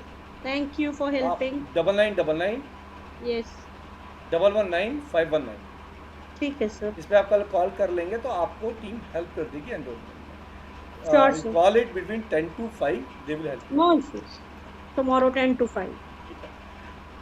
अभी का जितना हमने ये subject किया, जितनी हमने ये story सुनी, उस स्टोरी में किसी को कोई डिफ़िकल्टी, कोई क्वेश्चंस, किसी की कोई क्वेरी, प्लीज़ आस्क। सर मेरा एक ही चीज आपको बोलना है, रिक्वेस्ट है सर। अब नेक्स्ट दिन से ये मतलब आपका हेडफोन का कुछ प्रॉब्लम चल रहा है सर, ये सच में सर बहुत प्रॉब्लम हुआ। मतलब आपका पढ़ाने में तो मैं मुझे दूसरा कुछ हेडफोन देखता बोलना हूँ। नहीं है अलग से, वो बहुत अच्छा है, लेकिन सर वो ही तो बीच में वर्ड अगर गायब हो जाएगा तो मतलब समझ में नहीं आएगा। हाँ, ऊपर आज से तुलिका चला जी जाएगा। समझ गया। मैं दूसरा सुलेखा, हेडफोन ले हमें लूँगा। क्लियर आवाज आ रही है, बट No, हमें but वॉइस क्लियर आ रही है। at times it's breaking, but it is relatable. You can relate. I will try to change the वही। phone। अब आप मुझको तुलिका जी ये बताओ, ये वी लगाने से आपको क्या इफेक्ट आया? एक कॉन्फिडेंस आ रहा है सर, और कुछ कुछ तो लग रहा है कि जो अभी तक नहीं हो रहा था ऐसे कुछ, मतलब वो कोई रास्ता नहीं मिल रहा था, अचानक से पता नहीं क्या एनवायरनमेंट हो गया कि सब कुछ। मैं तो बहुत कुछ ही करती हूँ जहाँ पे मैं ये प्रैक्टिस करती हूँ इतना ऑकल्ट को, तो अचानक से इतना दिन जब स्टक होके रखा था तो अचानक एक कॉन्फिडेंट लेवल आ गया, एक जोश, वो जुनून आ गया। और मतलब होता है ना कि मतलब कुछ लीड करने का, एक कुछ कर गुजरने का एक होता है ना, वो आ गया सर। और कैसे रास्ता खुलने के लिए कुछ आ रहा है, मतलब नहीं ये वो कनेक्शन बन रहा है ऐसे। मतलब सर मेरे खुद के अंदर इतना कॉन्फिडेंट आ गया कि अभी एक वो कॉन्फिडेंट आया कि जितना भी हो, अगर गिरो भी तो उठना है, लड़ना है और आगे चीर के फाड़ के जाना है। Great. Deepika ji, where is your change? Sir मेरे को तो अभी आपका नाम मेरा आपका स्पेलिंग ठीक करके दिया था। हाँ सर, पर मैंने इसमें चेंज ही नहीं किया अभी तक। मैंने सिर्फ अभी प्रैक्टिस में कर रहा था कीप इट इन बुक्स।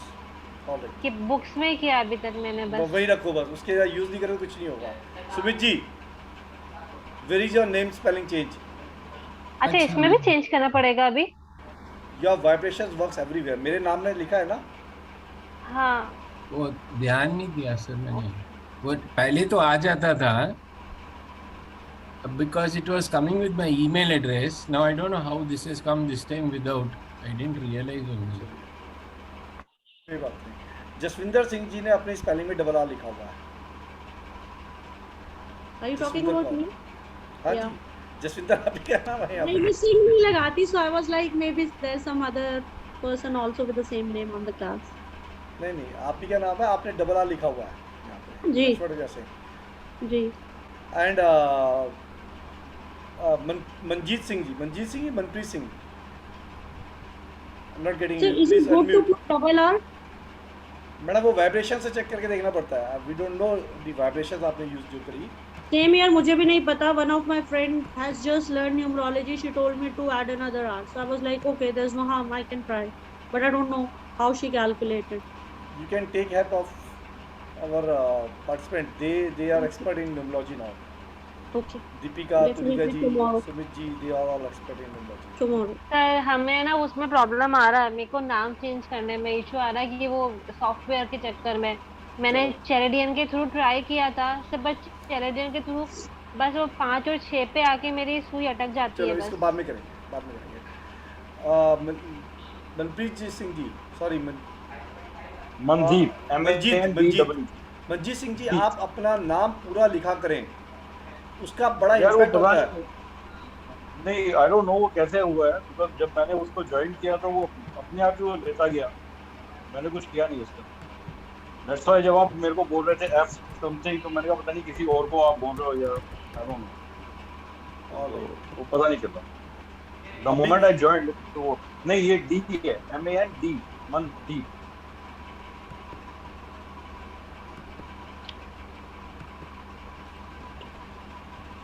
अभी के लिए हम चेंज कर रहे हैं, लेकिन आप चेंज कर लीजिएगा।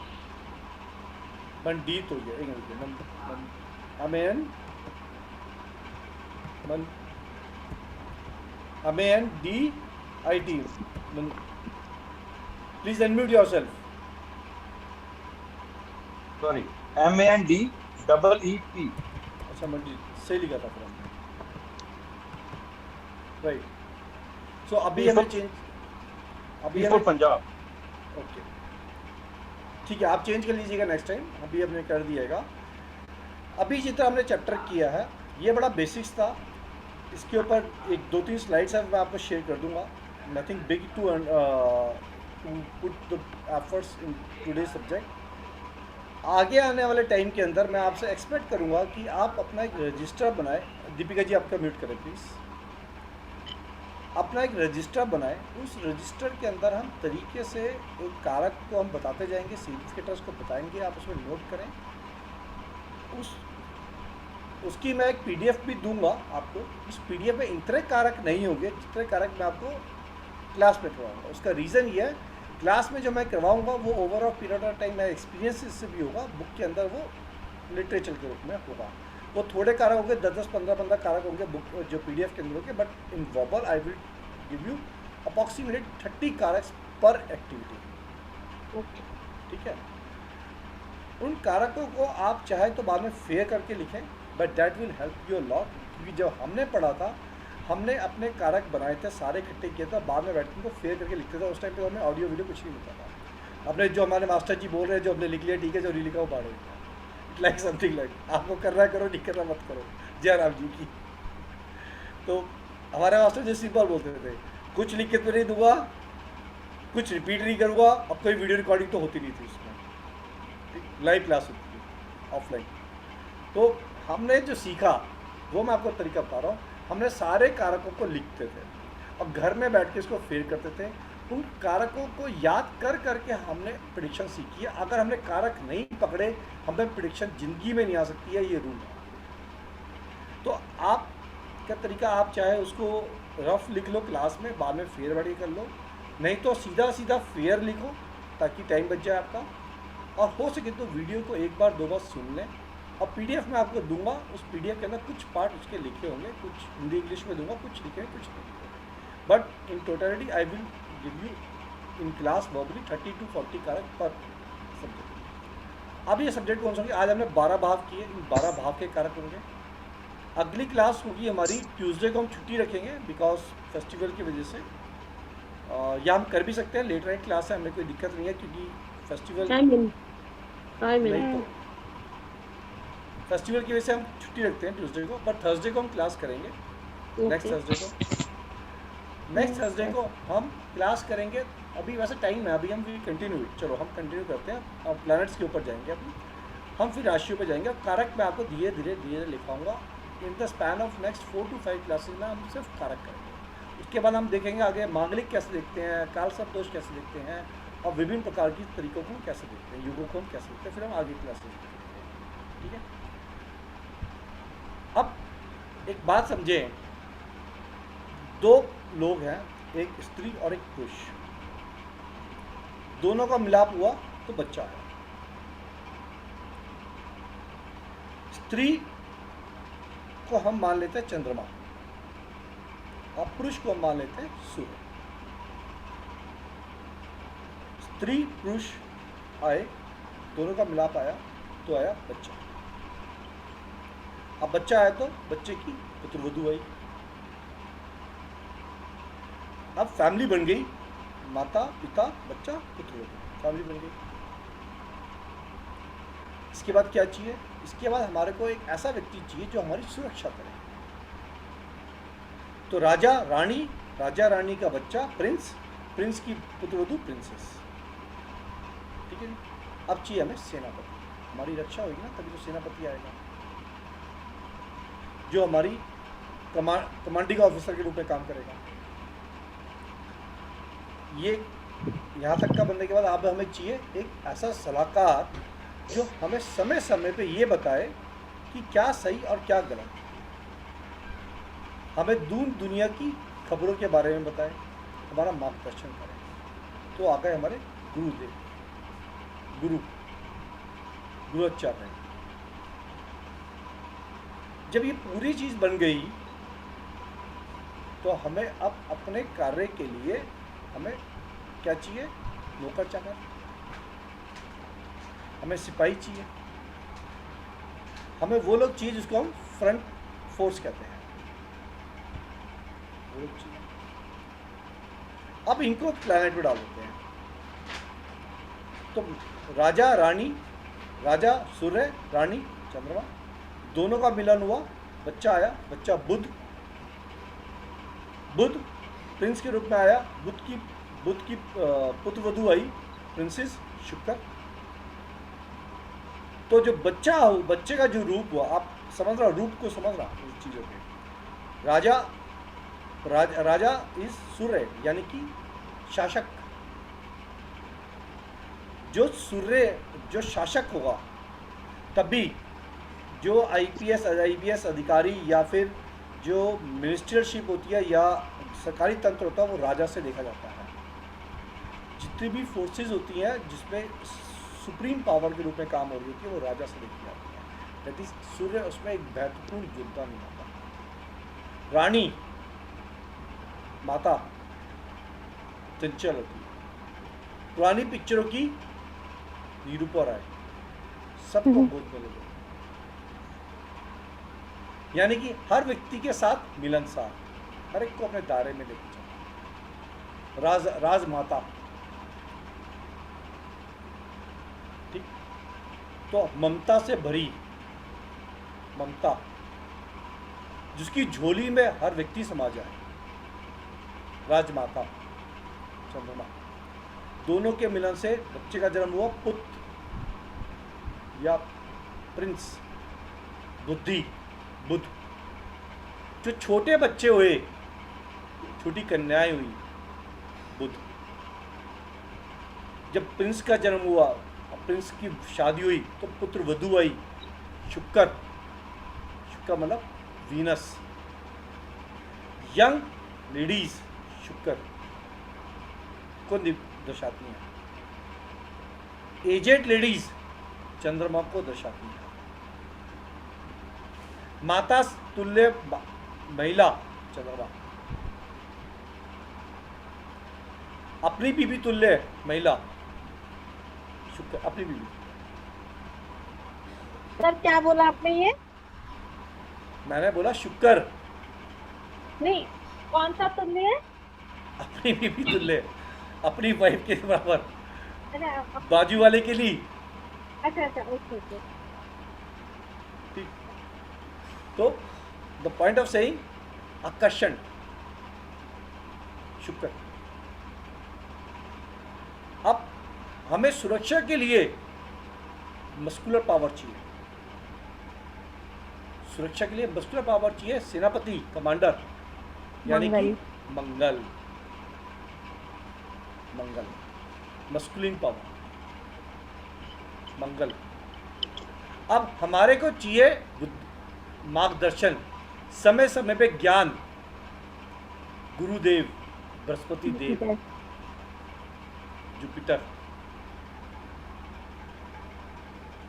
अब चाहिए हमारे को अपने नौकर चाकर और फ्रंट फोर्स लेबर।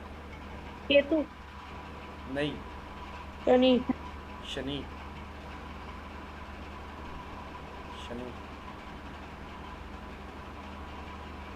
द्वारपाल केतु, द्वारपाल राहु, द्वारपाल राहु।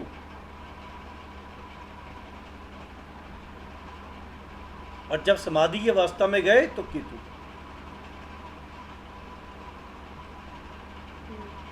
तो केतु। अब सौर मंडल में सारे प्लैनेट्स को परमानेंट घर के रूप में राशि दी गई है। राशि जो है परमानेंट घर है सौर मंडल में। और हर टोटल जो होते हैं 9 प्लैनेट होते हैं, जो हमने गिने 9 प्लैनेट गिने अभी। 9 में जो 2 प्लैनेट है, दैट इज राहु और केतु, ये वर्चुअल नोड्स है। इनका फिजिकल तौर पे कोई अस्तित्व नहीं है, ये वर्चुअल नोड्स है। तो 7 प्लैनेट का जो है अस्तित्व है फिजिकल तौर पे, तो हम 7 की गिनेंगे। 7 में राशि होती है 12। तो जो जो सूर्य और चंद्रमा होते हैं इनको एक एक राशि प्रदान होती है। बच गए 5, तो पांचों को जो है 2-2 राशि प्रदान होती है, तो 5 दूनी 10 और 2 12 राशियां होती हैं। राहु केतु को कोई राशि प्रदान नहीं होती, राहु केतु वर्चुअल नोड्स होते हैं। In other way Rahu Ketu are virtual nodes, Surya Chandrama are actually stars, not the planets, and that they are fully 5 planets. The planets have 5 and every planet have 2 rashis. हर प्लैनेट की 2 राशि होती हैं और जो स्टार्स होते हैं सूर्य चंद्रमा इनकी एक एक राशि होती है। टोटल होती है 12 राशि। अब राशि के नंबर गिनते हैं पहले, बाद में नाम समझेंगे। सूर्य 5, चंद्रमा 4। सूर्य के आगे चलो, चंद्रमा के पीछे चलो। मतलब सूर्य 5 के बाद क्या आएगा? 6 और 4 से पहले क्या आएगा? 3 सूर्य 5, चंद्रमा 4, दोनों मिले क्या आया? बच्चा। 9 बच्चा, तो बच्चा जो बना वो बुध प्लैनेट मरकरी। तो मरकरी की 2 राशि, सूर्य की 5 नंबर और चंद्रमा की 4 नंबर राशि, तो मरकरी की 2 राशि 6 और 3। 5 के ऊपर गया तो 6 आया ना, 4 के नीचे की तो 3 आया ना, तो मरकरी की 2 राशि 6 और 3। अब बुध की क्या मिली? बुध को मिली princess, daughter in law, daughter, पुत्र वधु, शुक्र। 6 नंबर 6 के ऊपर गया तो 7, 7 और 2। 7 और 2, शुक्र की 2 राशि 7 और 2।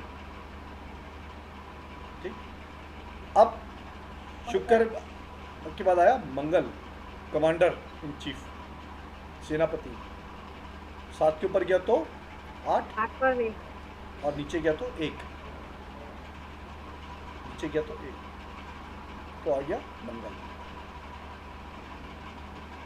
अब आए हमारे गुरुदेव, हमारे सलाहकार, मिनिस्ट्रियलशिप, ठीक, मिनिस्टर।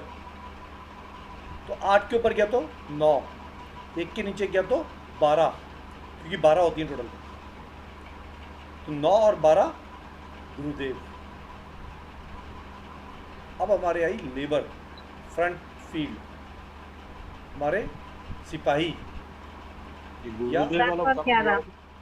गुरुदेव वाला 8 के ऊपर गया तो 9, 1 के नीचे जाएगा तो 12 आएगा, क्योंकि टोटल 12 होती है। तो 8 के ऊपर गया तो 9 के ऊपर गया तो 10, 10 और 11। 10 और 11, 10 और 11 आ गए शनिदेव। 10 और 11 हो गए शनि, हो गई 12, गिन के देखो 12 हो गई।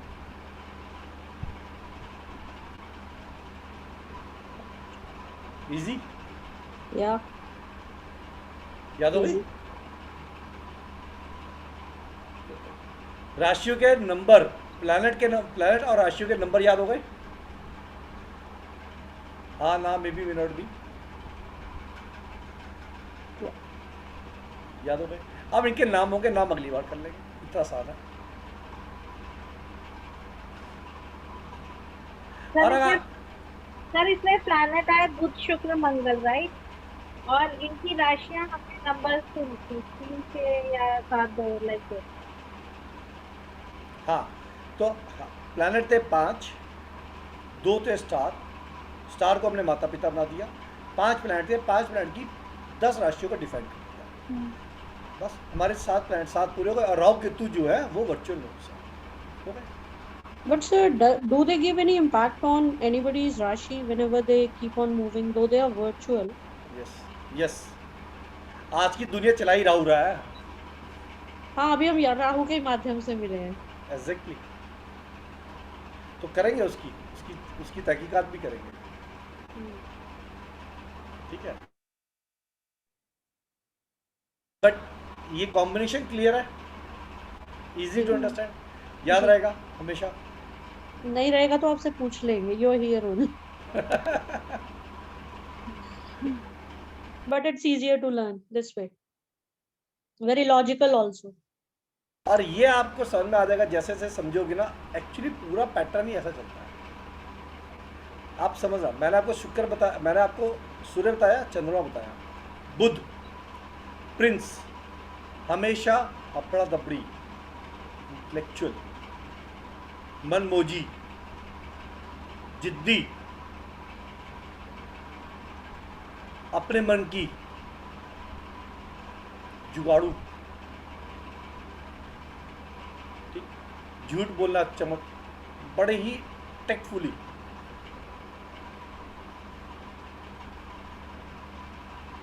बुध,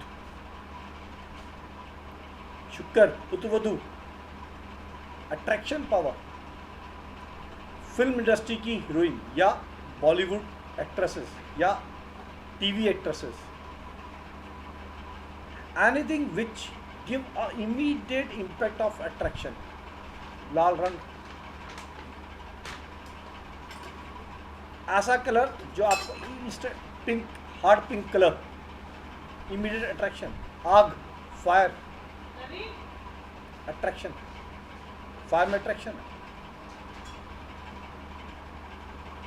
शुक्र, इन दोनों के माध्यम से masculine power, Hanuman ji, Hanuman ji is the most masculine power, Mangal, Mangal Dev, sir Hanuman ji आपने किसके लिए बताए? मंगल देव के लिए? मंगल देव, मार्स, गुरुदेव ज्ञान के कारक, ब्रह्मा, ब्रह्मा देव, ब्रह्मदेव के अंदर चारों वेद समाये हुए हैं, ब्रह्मदेव में चारों वेद समाये हुए हैं, ज्ञान के कारक, अपार ज्ञान, अनलिमिटेड, ब्रह्मदेव, गुरुदेव, शनिदेव, हमारे जितने भी हमारे सबऑर्डिनेट लेवल के, हमारी मेड, हमारे कारीगर, हमारे लेबर, ऑल आर शनिदेव, क्योंकि वो हमारे लिए का anybody who work for us, Shanidev, क्योंकि वो हमारा सबऑर्डिनेट है, क्योंकि वो हमारे लिए काम कर रहा है। सर लेबरर्स हमारे लिए कैसे काम करते हैं? अरे लेबर मजदूर काम नहीं करते आपके लिए, आपका घर किसने बनाया? अच्छा लेबर, लेबर तो मैंने लेबर लिख दिया, लेबर। हाँ, एनीबडी वर्क फॉर अस, हमारे चाहे ऑफिस के सबऑर्डिनेट है, चाहे हमारे बिजनेस के सबऑर्डिनेट्स हैं, शनि, इज दैट इजी। बुजुर्ग,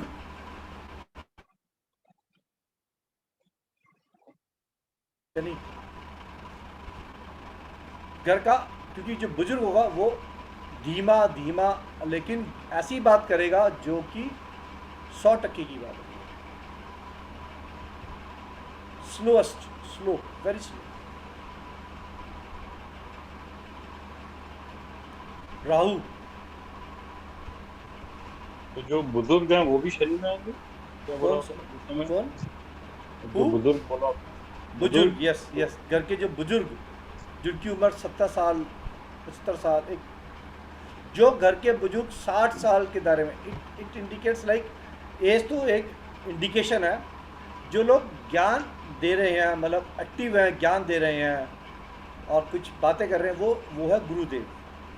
जो लोग खाट पे आ जाते हैं और एक अलग प्रकार की ज्ञान देते हैं, वो शनिदेव है। कई बार वो लोग थोड़ी अड़चन भी पैदा करते हैं ना, खाट पे बैठे हुए बुजुर्ग कई बार अड़चन भी पैदा करते हैं, टोका टाकी भी करते हैं, और उस टोका टाकी को तरीके से समझाते हैं वो गुरुदेव। तो शनि और गुरु में थोड़ा सा डिफरेंस आता है, दोनों बुजुर्ग। बट सर जो fatherly figure you are saying, but the father doesn't then become Shani or Guru. Fatherly figures only, not blood related to you. Father remains Surya, correct. Till other death, till हाँ, death वो chain नहीं है। वो no उसके change. अलावा परिवार में बहुत लोग होते हैं ना, और वो चाचा हमारे ताया, परिवार, चाचा चा- ताऊ हमारे परिवार में और इतने हमारे कुनबे में आसपास पड़ोस में बहुत लोग होते हैं। हाँ, तो तो नेबरहुड उनकी, में नॉट रिलेटेड बाय ब्लड। अब आपके पड़ोस में आप उनके गुरु हो। चलो वापस मेरे पे तीर लगा दे, थैंक यू। आपने तीर लगाया, एग्जाम्पल बताया आपको, लेकिन आपके बच्चों के लिए आप सुन रहे हो।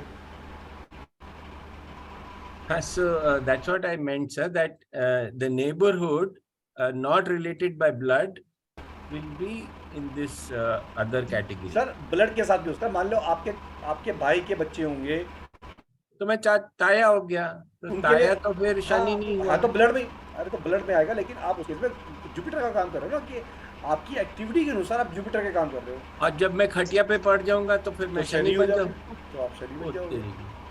ओके, ठीक है, अब समझ गया। समझिए, इजी।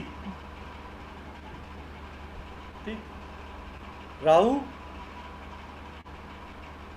जितना भी नेटवर्क हम बिल्ड करते हैं वो राहु है।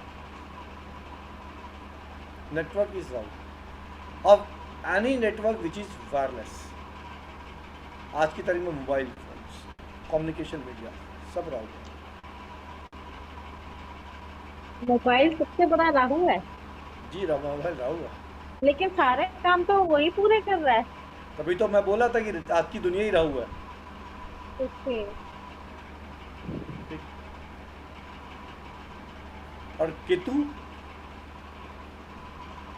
केतु वो अवस्था जो हमें आइसोलेट करे इस मेटलिस्टिक वर्ल्ड से,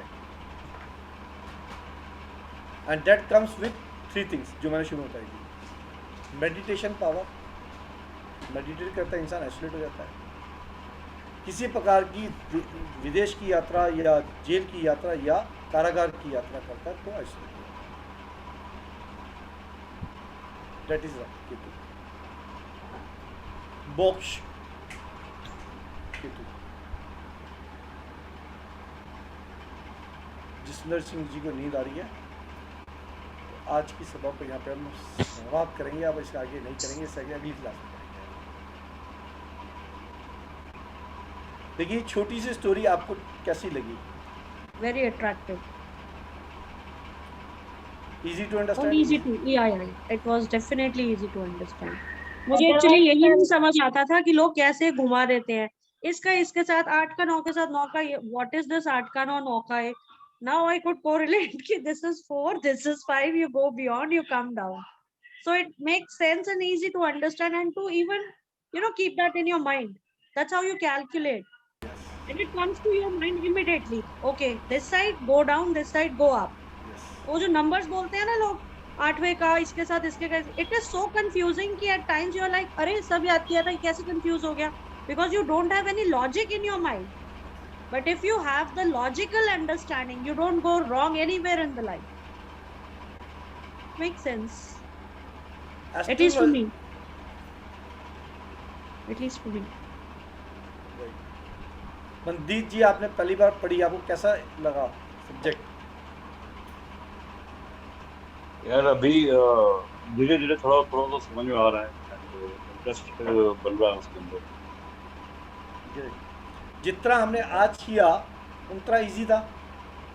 यस, मैं भी इसको सोच रहा था कि ये बड़ा टफ रहेगा, और कैसे सेम अभी जैसे ये मैम बता रही थी जसविंदर कि नंबर्स वगैरह और ये सारी, क्योंकि हम लोग जाते रहते हैं यार, हम एक किसी ना किसी के पास से जाते ही आज तक कि थोड़ा सा बताओ क्या चल रहा है, फ्यूचर प्रोजेक्शन और ऑल दिस.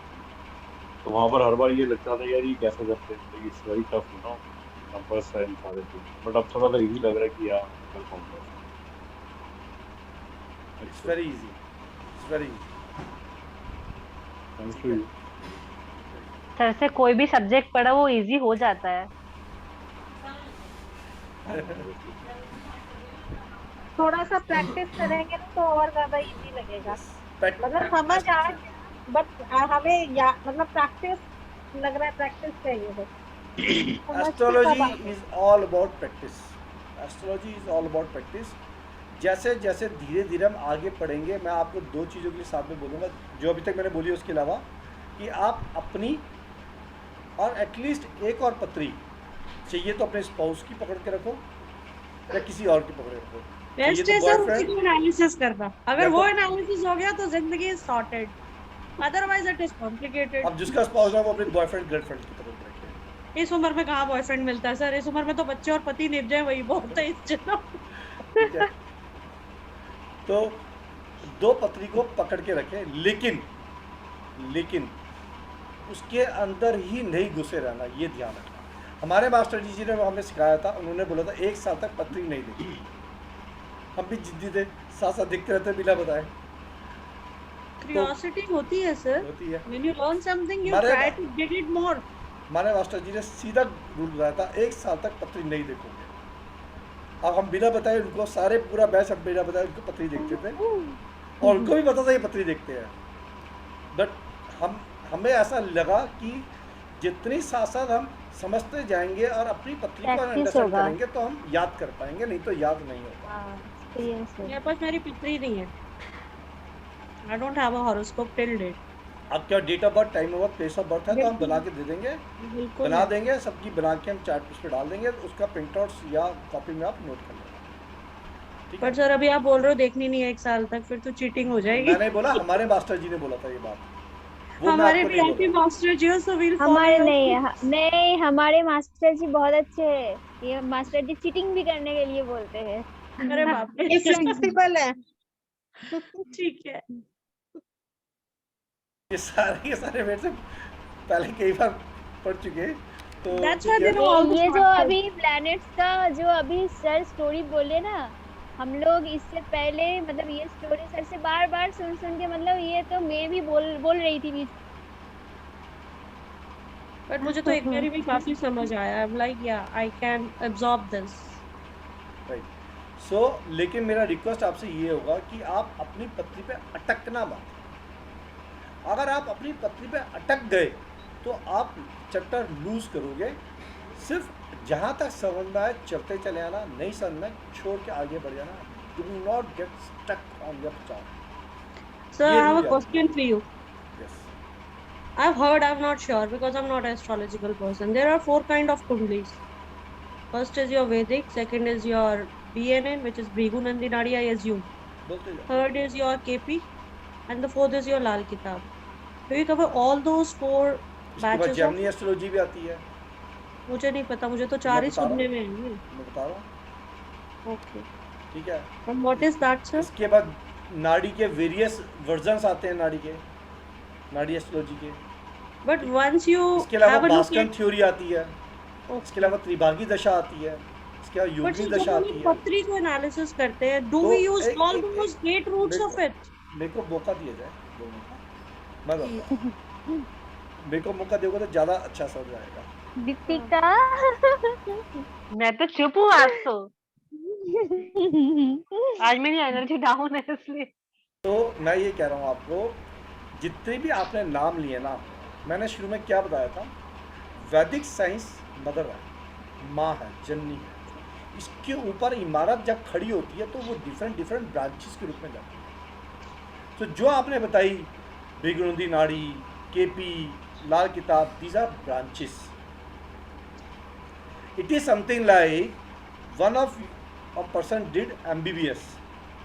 अब उसके ऊपर डिपेंड करता है कि उसको कौन सा ब्रांच चाहिए, ऑर्थोपेडिक चाहिए, आई सर्जन, आई स्पेशलाइजेशन चाहिए, मेडिसिन चाहिए, व्हाटएवर, गायनी चाहिए, whatever, that's all comes two branches. अब इसी प्रकार से वैदिक एस्ट्रोलॉजी जो है ये रूट है। आप इसको समझ के आपको एस्ट्रोलॉजी के वर्ल्ड में जाना है, आप इसके ऊपर कितनी भी आगे जाओ, बट ये अगर ग्राउंड नहीं बना तो बाकी ग्राउंड की इमारत फूकी होगी, मतलब नींव कमजोर होगी। सर मुझे पूरी नॉलेज नहीं है, बट एक बार मैंने किसी को कहते सुना था कि ये कुंडली चंद्रमा के ऊपर बेस्ड है। ये क्या चीज होती है, ये क्या है? चंद्र कुंडली हम करेंगे आगे देखिए। बट सर जब हम किसी का हॉरोस्कोप एनालिसिस करते हैं, हम ये सब लगाते हैं। I mean if there are 6 to 8 branches, Do we look at everything? सबको implement क्या करते? एक डॉक्टर अपनी सारी नॉलेज उसमें डालता है नहीं डालता? जब आप जाते हो किसी के पास कोई कंसल्टेंसी लेने, तो जो उसको ज्ञान होगा, चाहे उसने कहीं पर भी ज्ञान कहीं से भी अर्जित किया हो, क्या वो डालेगा या नहीं डालेगा? डालेगा। अब आप बोलो कि तुम्हारे को इतना ज्ञान कैसे हुआ, तुमने इतना सीखा कैसे? अजीब सी बात नहीं होगी डॉक्टर के लिए। इन ए सिमिलर फैशन अब एक डॉक्टर ने एक विद्या स्टार्ट करी, 12वीं के बाद पढ़ना शुरू किया, 4 साल 5 साल MBBS करने में लग गए और प्रैक्टिस करी 2 साल 3 साल, फिर कुछ और लग गया, 8-10 साल में जाके उसने कुछ हासिल किया और कंटिन्यूसली प्रैक्टिस कर रहा है, तो over a period of time उसका जो ज्ञान है, जो पत्री हाथ में या उसके बाद जो केस हाथ में है, उसमें सारा डाल देगा। सिमिलर फैशन आपने जो ज्ञान लिया, आज आप ये क्लास कर रहे हो, उसके बाद कोई और क्लास करते हो कुछ और, तो गिवन पॉइंट ऑफ टाइम जितना आपके पास ज्ञान होगा और जो पत्री हाथ में है सारा डालोगे आप उसमें, अपने आप ही डल जाएगा, सोचना नहीं पड़ेगा, अपने आप आ जाएगा। Makes sense. सिंपल है, इजी, इतना आसान है। और उसमें जो सबसे इंटरेस्टिंग सब्जेक्ट आपको एक मिनट, उसमें जो सबसे इंटरेस्टिंग आपका फील होगा, सबसे ज़्यादा आप उसको यूटिलाइज करोगे। फॉर एग्जाम्पल ब्रांचेस बताई मैंने आपको, इसमें हर एक का अपना अपना एक कैलिबर होता है, हर एक का अपना अपना एक इंटरेस्ट होता है। इसके अंदर जो सबसे ज़्यादा आपको इंटरेस्टिंग लगेगा, आप सबसे ज़्यादा उस ब्रांच को पकड़ के काम करोगे। It can be anything, it can be Bhrigu Nadi, it can be Lal Kitab, it can be KP, it can be Chamli, it can be anything. तो सिंपल है, लेकिन हर प्रणाली, हर पद्धति अपने आप में सक्षम है पूरा एनालिसिस करने का। ओनली थिंग एक ही प्रणाली या एक ही पद्धति पे आप एनालिसिस करोगे तो आपको ज़्यादा मेहनत करके अंदर तक जाना पड़ता है, जबकि आपके पास वेरियस सब्जेक्ट्स होंगे तो आपको कम मेहनत करनी पड़ेगी। बस ये फर्क है।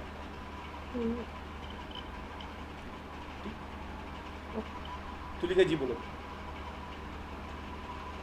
सर मैं वही बोल रही थी, आता है ना कौन से हाउस में क्या ये सब बोलते थे, 8 हाउस में ये उतना सब बोल देते।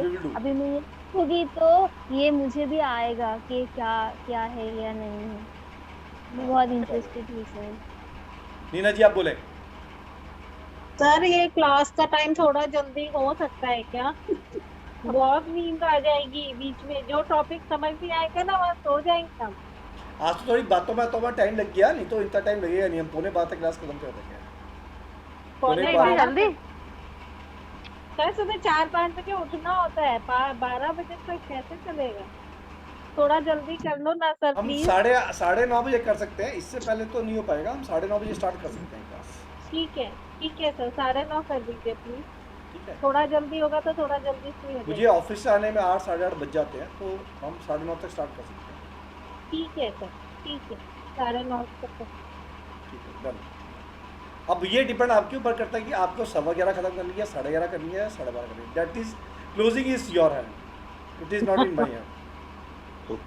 सर की क्लास जल्दी खत्म हो जाए ऐसा कैसे हो सकता है? आप खत्म करने दोगे तो हो जाएगी, आप नहीं करोगे तो नहीं। सर आपकी क्लास इतनी इंटरेस्टिंग होती है वो नहीं खत्म हो सकती है, हमारी इच्छा ही नहीं होती है। चलो आज खत्म करते हैं फिलहाल। आप कौन बोल रहे थे अभी, मुझे पता नहीं आप कौन बोल रहे थे कि थोड़ा जल्दी? हम लोग 1 बजे तक क्लास किया, 1 बजे तक रात का। वो उसके बाद भी मेरे को मना करना पड़ता था, उसके बाद मेरे को मना करना पड़ता पूरा था। इंटरेस्ट भरपूर हम लोग, एनर्जी इतना सर का क्लास में एनर्जी होता है, नींद भी नहीं आती है बिल्कुल भी। वेरी गुड, चलो हमें भी मौका मिला सर के साथ। चलिए आज की क्लास यहाँ बंद करते हैं। आप सबको नेक्स्ट थर्सडे क्लास में मिलेंगे, तब तक के लिए आप सबका बहुत बहुत धन्यवाद। नमस्कार, good night, happy Diwali sir. Good night sir, happy Diwali sir. आप सबको गुड बहुत नाइट, बहुत हैप्पी दिवाली की दिवाली। शुभकामनाएं। Thank you, good night. Good night everyone. Thank you, नमस्कार।